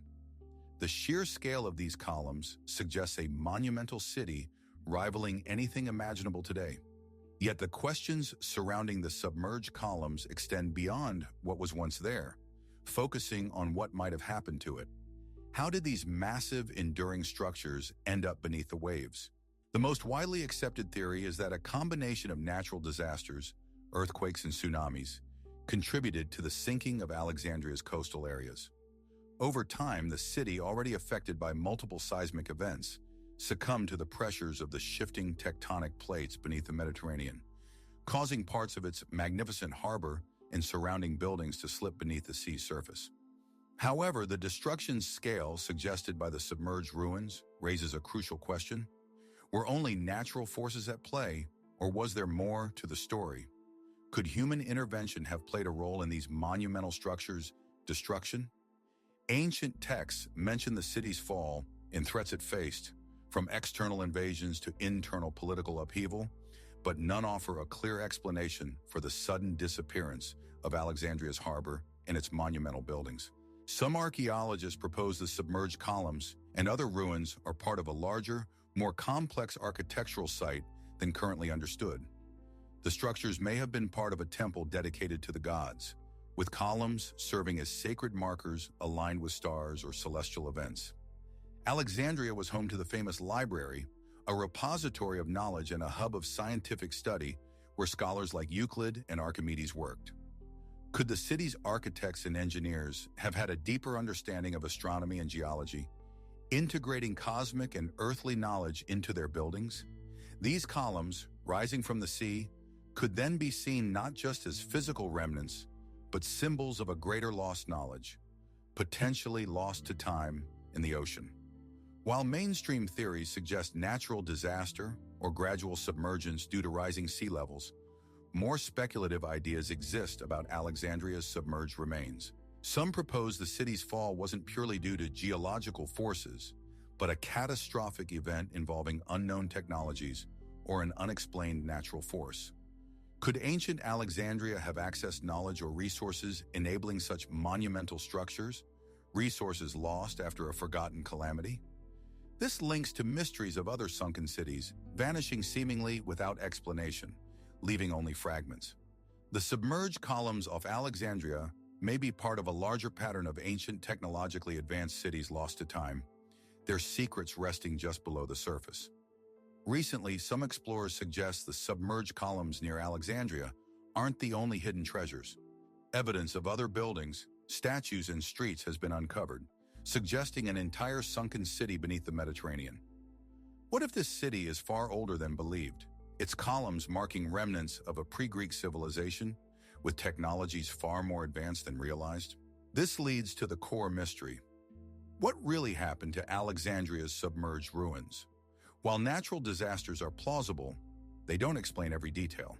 The presence of carefully constructed columns and symmetrical patterns suggests a sophistication not perfectly aligning with current explanations.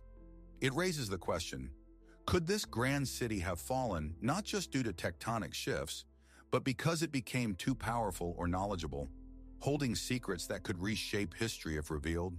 And there's the mystery of the Pharos Lighthouse, one of the tallest structures of its time, potentially powered by advanced engineering principles we haven't yet uncovered. Could the lighthouse and city have had other purposes beyond guiding sailors, possibly related to astronomical observation or energy generation? If so, what happened to that knowledge? Reflecting on the submerged columns near Alexandria, we're reminded they're more than stones. They're artifacts of a lost civilization whose achievements are now lost to time and tide. What remains of Alexandria's harbor, drowned temples and streets leaves more questions than answers. What was the true purpose of these buildings and what other knowledge lies hidden beneath the Mediterranean waters? The mystery persists, and as long as the columns rise from the deep, They'll whisper secrets of a bygone world, secrets we may not be ready to understand. What stories do they hold? What truths lie beneath the waves waiting to be uncovered? The underwater roads of Nan Madol. Beneath the warm azure waters of the Pacific Ocean, off the eastern coast of Pohnpei, lies a network of submerged ruins that have long fascinated explorers and researchers. The underwater roads of Nan Madol, often called the Venice of the Pacific, constitute one of the world's most captivating and mysterious underwater sites. Resembling roads leading into the depths of time, these submerged stone structures hint at a once thriving city lost to the sea, buried under centuries of shifting tides and rising waters. Nan Madol, an ancient city built on artificial islands on the coral reef of Pohnpei in the Federated States of Micronesia, was a ceremonial and political center believed to be the home of powerful rulers and priests. The city's structures, made of massive basalt stones, are arranged in neat, planned rows, forming solid walls and intricate pathways crisscrossing the islands. Today, these structures are shrouded in mystery, their origins and purpose still subjects of intense speculation. While Nan Madol sits above the waterline, the roads leading to it and the canals within it extend far beneath the surface. These submerged pathways, largely unexplored, suggest the ancient people of Nan Madol had an intricate understanding of engineering and the natural world. How were these roads created, and what was their purpose? What remains hidden beneath the surface? And what secrets might these submerged roads reveal about the lost civilization of Nan Madol? The underwater roads are part of a complex system spanning multiple islands, connecting different sections of the city. The stones forming these roads are said to have been transported from distant locations some miles away. The process of moving such large stones, weighing several tons, has sparked debate. Some theories suggest simple tools and methods were used to drag, roll, or float the stones. However, the task's sheer scale raises questions. Was this feat of engineering truly accomplished with only the technology available then, or was there more at play? Could these meticulously laid out roads have been part of a grand design we are only beginning to understand? Besides the roads, submerged ruins include underground chambers and stone platforms, many seemingly part of ceremonial or religious practices. These chambers, some below the waterline, suggest the city had a sacred purpose, perhaps for rituals, spiritual ceremonies, or interments. The city's layout suggests a highly organized, sophisticated society with artistic and architectural prowess. However, beyond verified facts lies speculation. Some researchers propose the submerged roads and ruins aren't just remnants of a city destroyed by nature. They suggest the underwater paths could be remnants of a civilization aware of, or even intending to build their city in harmony with, the water. Could the city have been designed with an understanding of tides, water movement, and natural forces? Was Nan Madol built in constant dialogue with the sea, its roads symbolic of people's connection to the natural world? Adding to the mystery are myths and legends about Nan Madol's creation. Local traditions speak of the Sodelur dynasty, said to have established the city and possess godlike powers to command nature. Some accounts suggest construction was aided by supernatural means, stones moved by spirits or gods. Could Nan Madol's intricate design be evidence of a civilization with knowledge and capabilities surpassing our current comprehension? Beyond local legends, more speculative theories suggest the submerged roads and islands were the work of a lost ancient civilization, older and more advanced than we realize. Proponents point to similar megalithic structures elsewhere, suggesting ancient civilizations were connected by more than trade, perhaps sharing knowledge of architecture, engineering, and celestial alignment lost to history. Could Nan Madol be a remnant of such a civilization, its knowledge buried beneath the waves? As we explore Nan Madol's submerged ruins, we face more questions than answers. What happened to the city? Lost to natural events like rising sea levels, earthquakes, or tsunamis?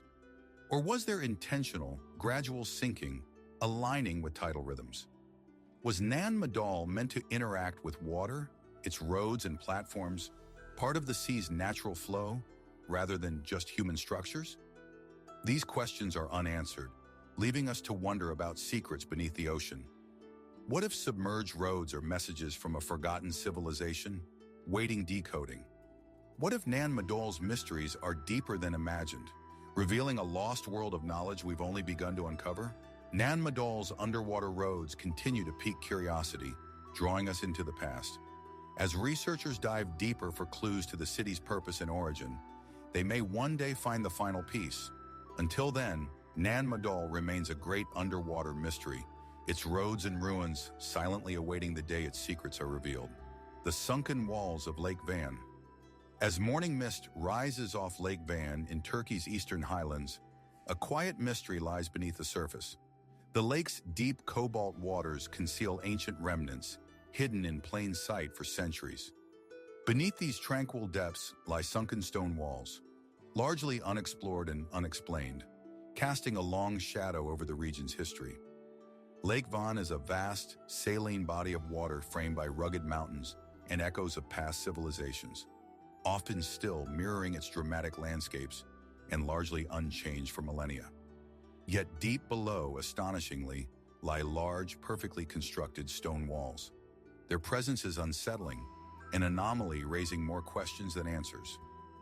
These submerged structures were first documented in the late 1980s, though local fishermen spoke of strange objects in the depths. The walls' precise nature remains a mystery. Who built them? When and why? Observe, the walls are startlingly precise, stretching along the lake floor, made of large-shaped stone blocks, some weighing several tons, resembling megalithic structures elsewhere. Arranged in long, straight lines, they look like remnants of a fortified city wall or ancient settlement boundaries. Some stones even resemble those in ancient Armenian and Urartian structures, suggesting they date back to the Urartian kingdom, around 800 BCE, known for its advanced engineering and architectural feats like fortresses and walls. Yet, despite craftsmanship, the submerged walls' purpose is elusive. Some archaeologists suggest they are remnants of a forgotten settlement that bordered Lake Van, submerged as the lake's waters rose over centuries, inundating once dry land.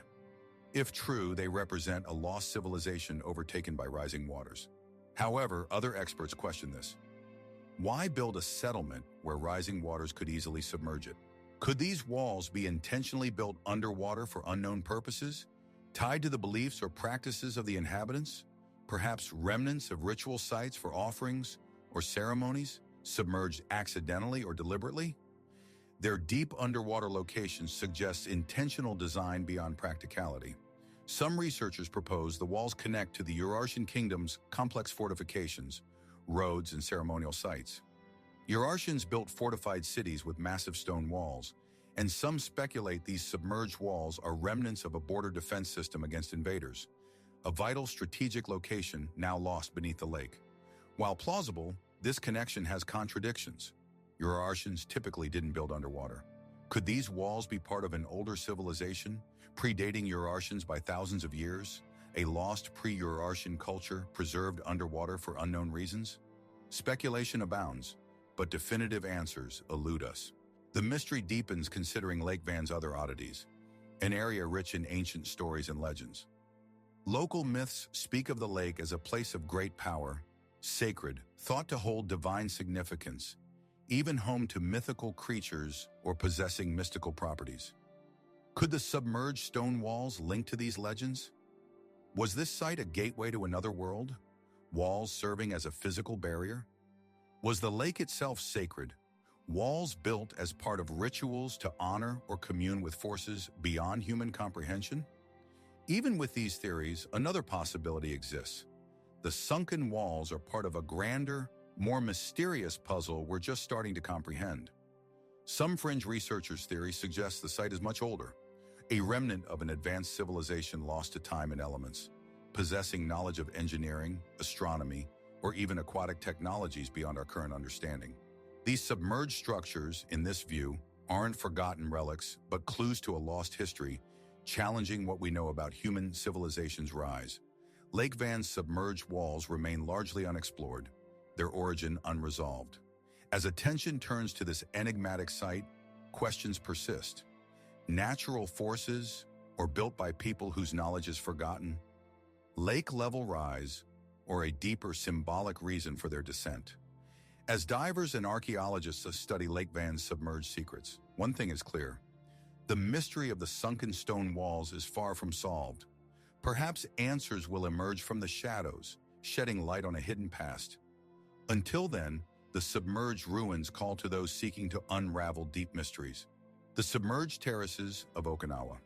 The vast and mysterious sea holds many secrets beneath its surface, some buried off the coast of Okinawa, Japan.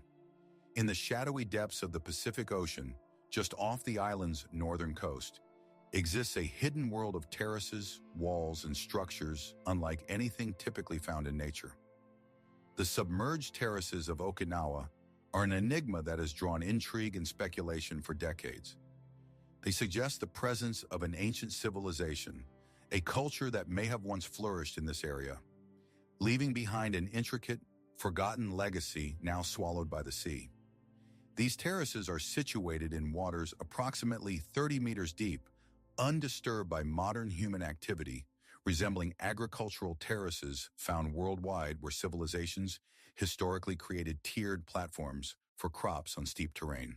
However, unlike known agricultural terraces, these are submerged, facing time and the encroaching ocean.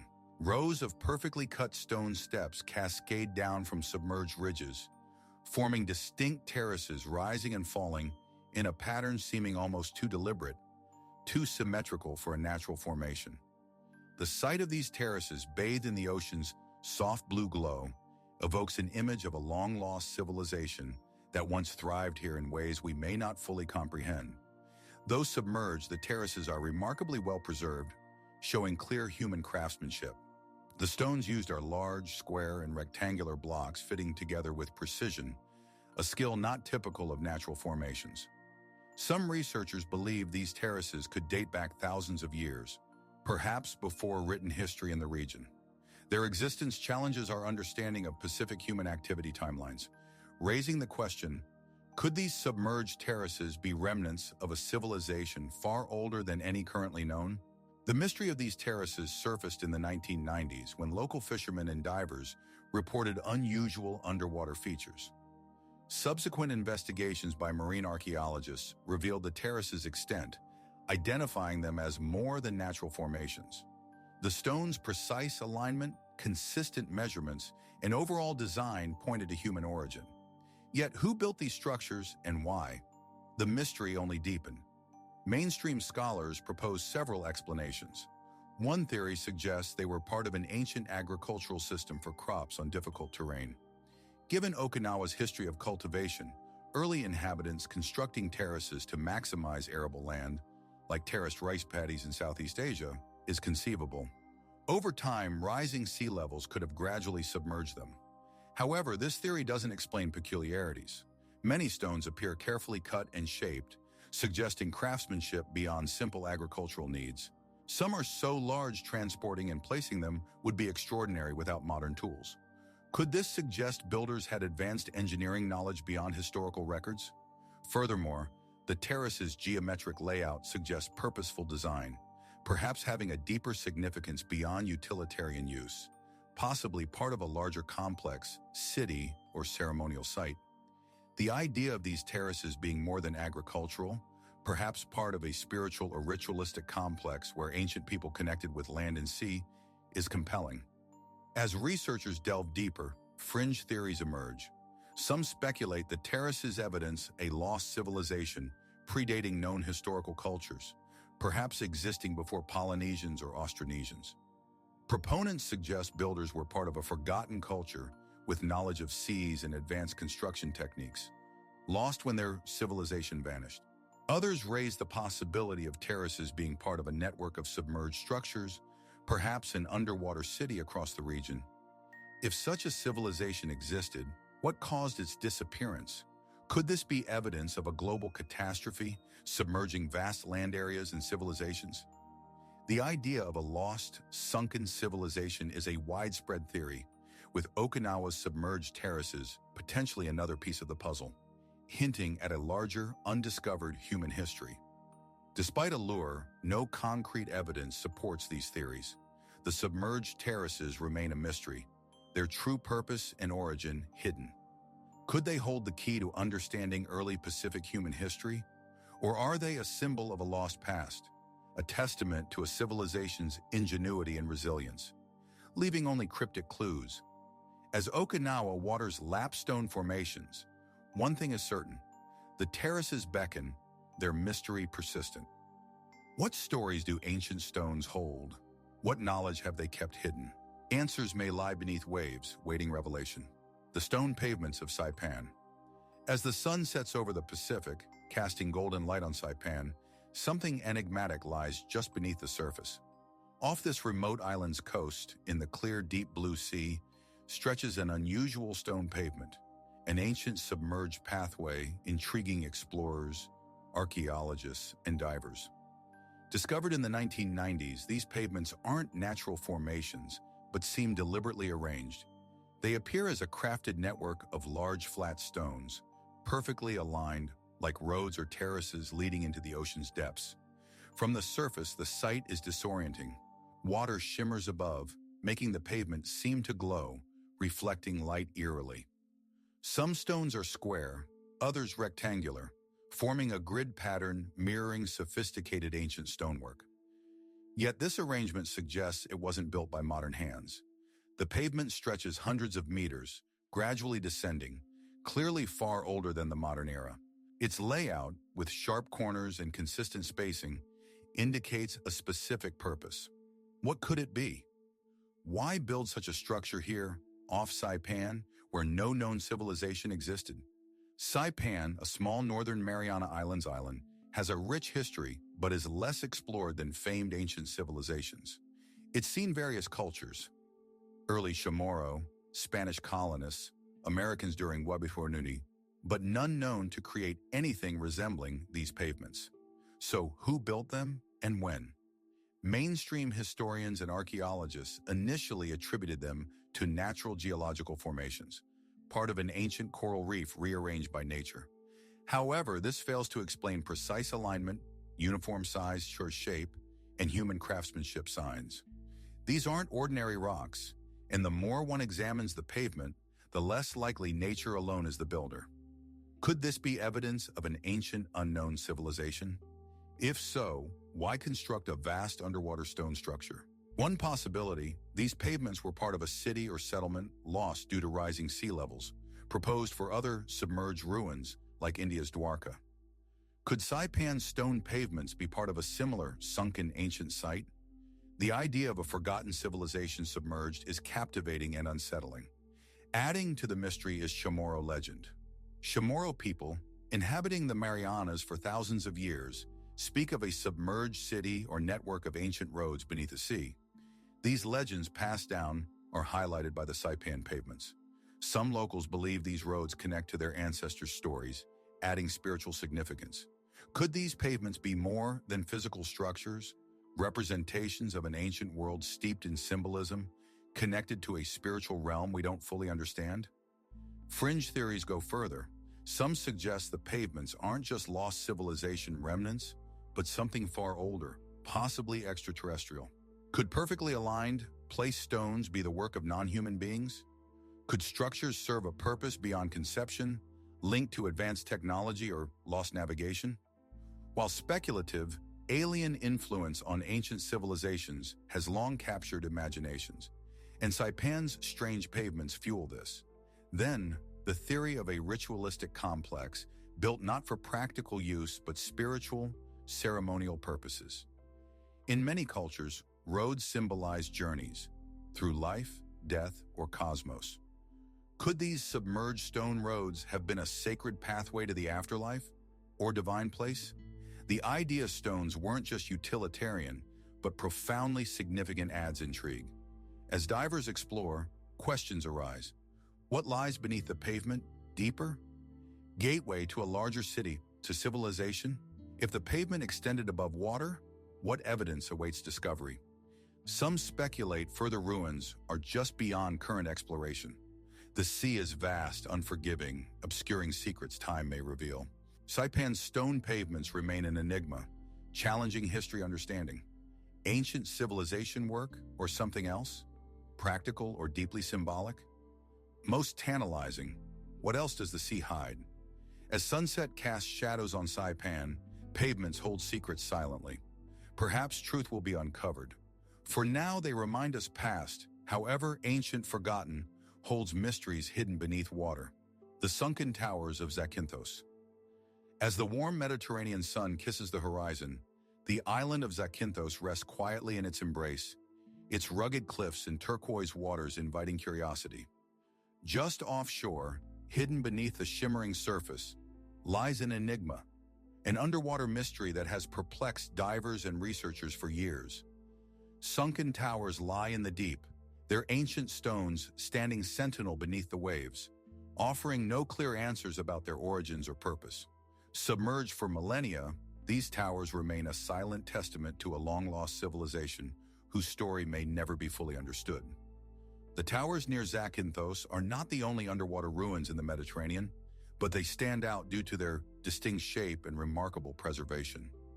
Rising from the seafloor like the skeletal remains of an ancient fortress, these structures are built from large stone blocks, meticulously arranged with a precision suggesting deliberate design. Unlike many fragmented underwater ruins, the sunken towers near Zakynthos appear almost as if they were simply dropped into the sea and settled in their current state. The tower's design resembles ancient architectural styles, but their exact age and cultural origin are elusive. They are believed to date back to around the 4th or 5th century BCE, but lacking definitive markers of their creators. Speculation about their purpose is rampant. Were they part of a great civilization lost to history, or do they represent something more enigmatic? A culture that flourished long before the more widely recognized ancient empires. Some scholars suggest they might have been watchtowers protecting the island's coast from pirates or invaders, placing them within the context of ancient Mediterranean defense systems designed to control trade routes and territory. However, research raises questions about why such monumental structures would be placed underwater. If built on land, where are other signs of habitation? No associated settlements, temples, or roads have been found, deepening the mystery. Another theory is they were part of an ancient port city that vanished beneath the sea as rising sea levels submerged coastal areas, leaving only remnants. Could these towers have stood on the edge of a thriving metropolis now hidden underwater? Some believe the structures might be linked to the Minoans, an ancient Aegean and Eastern Mediterranean civilization predating the Greeks, known for their maritime culture and building skills, although no definitive evidence confirms this link. Yet despite these theories, questions about the sunken towers near Zakynthos persist. How did they end up beneath the sea? Caused by natural forces like earthquakes or floods, or something more mysterious? Ancient texts and legends speak of catastrophic events, cities swallowed by the sea, lost civilizations, and gods shaping the landscape. Could these towers be remnants of such a lost civilization, submerged by a great disaster faded into myth? Some speculative theories suggest they are much older than traditionally believed, dating back thousands of years before Minoans or Greeks, perhaps built by a prehistoric culture with more advanced knowledge and technology than we realize. The theory of a lost advanced civilization captivates many, from Atlantis to claims of technologically sophisticated ancient peoples. The idea these towers could be remnants of an undiscovered culture is both tantalizing and unsettling. A more mystical theory ties the towers to divine intervention or cosmic alignment, speculating their positioning is intentional, aligned with celestial bodies or serving a ritualistic purpose. Could they have been part of a complex designed to connect earthly and heavenly realms? Their submerged nature adds intrigue. What if the sea rising over time submerged not just structures, but the knowledge they contain? Is it possible the towers were not just defensive or urban, but spiritual monuments whose purpose transcended the physical? As divers map the towers and study the seabed, new questions arise. What lies deeper, beyond current reach? Other structures or artifacts buried in sand? The more discovered, the more we realize how little we know. The sea is a graveyard of mysteries, hiding civilizations whose remnants may never be fully understood. The mystery of Zakynthos' sunken towers remains unsolved, its secrets locked away. Whether for defense, trade, or spiritual purposes, they stand as testament to a world we can only imagine. As we explore the Mediterranean depths, we must ask, what other ancient wonders lie hidden, waiting for us to unlock their stories? In the deep silence, the sunken towers remain, secrets preserved by the ocean's cold embrace. Perhaps one day at the right time, we'll uncover the truth about these ancient stones. Until then, they stand as a silent mystery, casting a shadow, leaving us wondering what else the sea hides. Underwater steps off Sicily. As warm Mediterranean waters gently lap Sicily's rocky shores, something lies hidden beneath the surface. An ancient submerged feature, baffling divers and archaeologists for years. Off the island's coast, deep beneath the waves, lie a series of underwater steps, their stone structure barely visible through clear blue water. These steps, appearing to lead into the sea, rise from the seabed in an orderly fashion. Though not large in scale, their very existence is an enigma. Located near Mesopotamia, a small fishing village on Sicily's southeastern coast, the waters here, known for calmness and transparency, are ideal for exploration. When divers first stumbled upon these steps, the discovery was surprising. These are no ordinary natural formations. The stones forming the steps are remarkably precise, with smooth edges and perfect alignment. To a casual observer, they seem to be part of a human-built structure, long submerged by time's rising tides. But how did they get here? Situated in relatively shallow waters, no deeper than 10 meters in some areas, they rise gently toward the surface. Their form and pattern suggest a purpose. Was it a harbor, providing access for boats? Or part of a temple complex, a sacred place for ritual immersion? Theories abound, each elusive, leaving more questions than answers. Mainstream theories suggest the steps were part of an ancient port or docking area, perhaps used by Phoenicians, Romans, or earlier civilizations known for maritime expertise. Mesopotamia has a long history with evidence of ancient Phoenician and Greek settlements. It's plausible the steps were for trade or transport, allowing sea access. However, no nearby structures support this, leaving the steps as the sole clue. Others suggest the steps linked to Greek gods, gaining traction for the idea of a ritualistic or religious site. Ancient Greek and Roman temples and sacred spaces were often near or in the sea for worshiper interaction with elements and gods. Could the steps have led to a temple for a sea god, like Poseidon or Neptune? If so, what secrets were lost as the sea reclaimed land? Still others entertain more speculative theories, suggesting the steps are part of a lost ancient civilization, older than traditional Sicilian cultures. Could they be built by people more advanced than we realize, predating Greek and Roman settlements by thousands of years?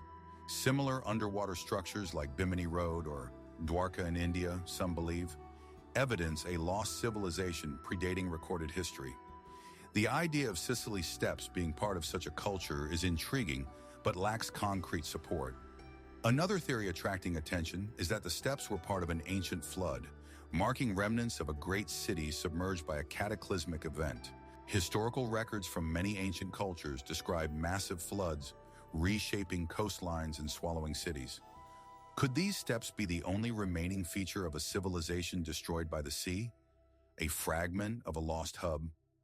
This narrative is compelling, but evidence is scant, leaving us to wonder if the steps are just a relic of something smaller, lost to time but not the sea. And then, the possibility that the steps are simply a natural formation, a result of geological processes shaping the coastline. Some believe erosion shaped the rock into steps, but this defies explanation for such a precise pattern. Alignment, smooth surfaces, even spacing suggest crafting, not erosion. If human-made, by whom and for what purpose? Perhaps the most intriguing aspect is that we may never know the answers. Like many underwater mysteries, the sea hides secrets under layers of time and water. As divers explore, new discoveries may shed light. But for now, the steps near Sicily remain a silent puzzle, their story locked away. What do they represent? Part of a grand structure claimed by the sea, or a mysterious spiritual significance? The steps rise from the seabed, a testament to a past glimpse before history's tide swallowed it. Gazing into the depths, we wonder what other mysteries lie just beneath the surface, waiting to be uncovered.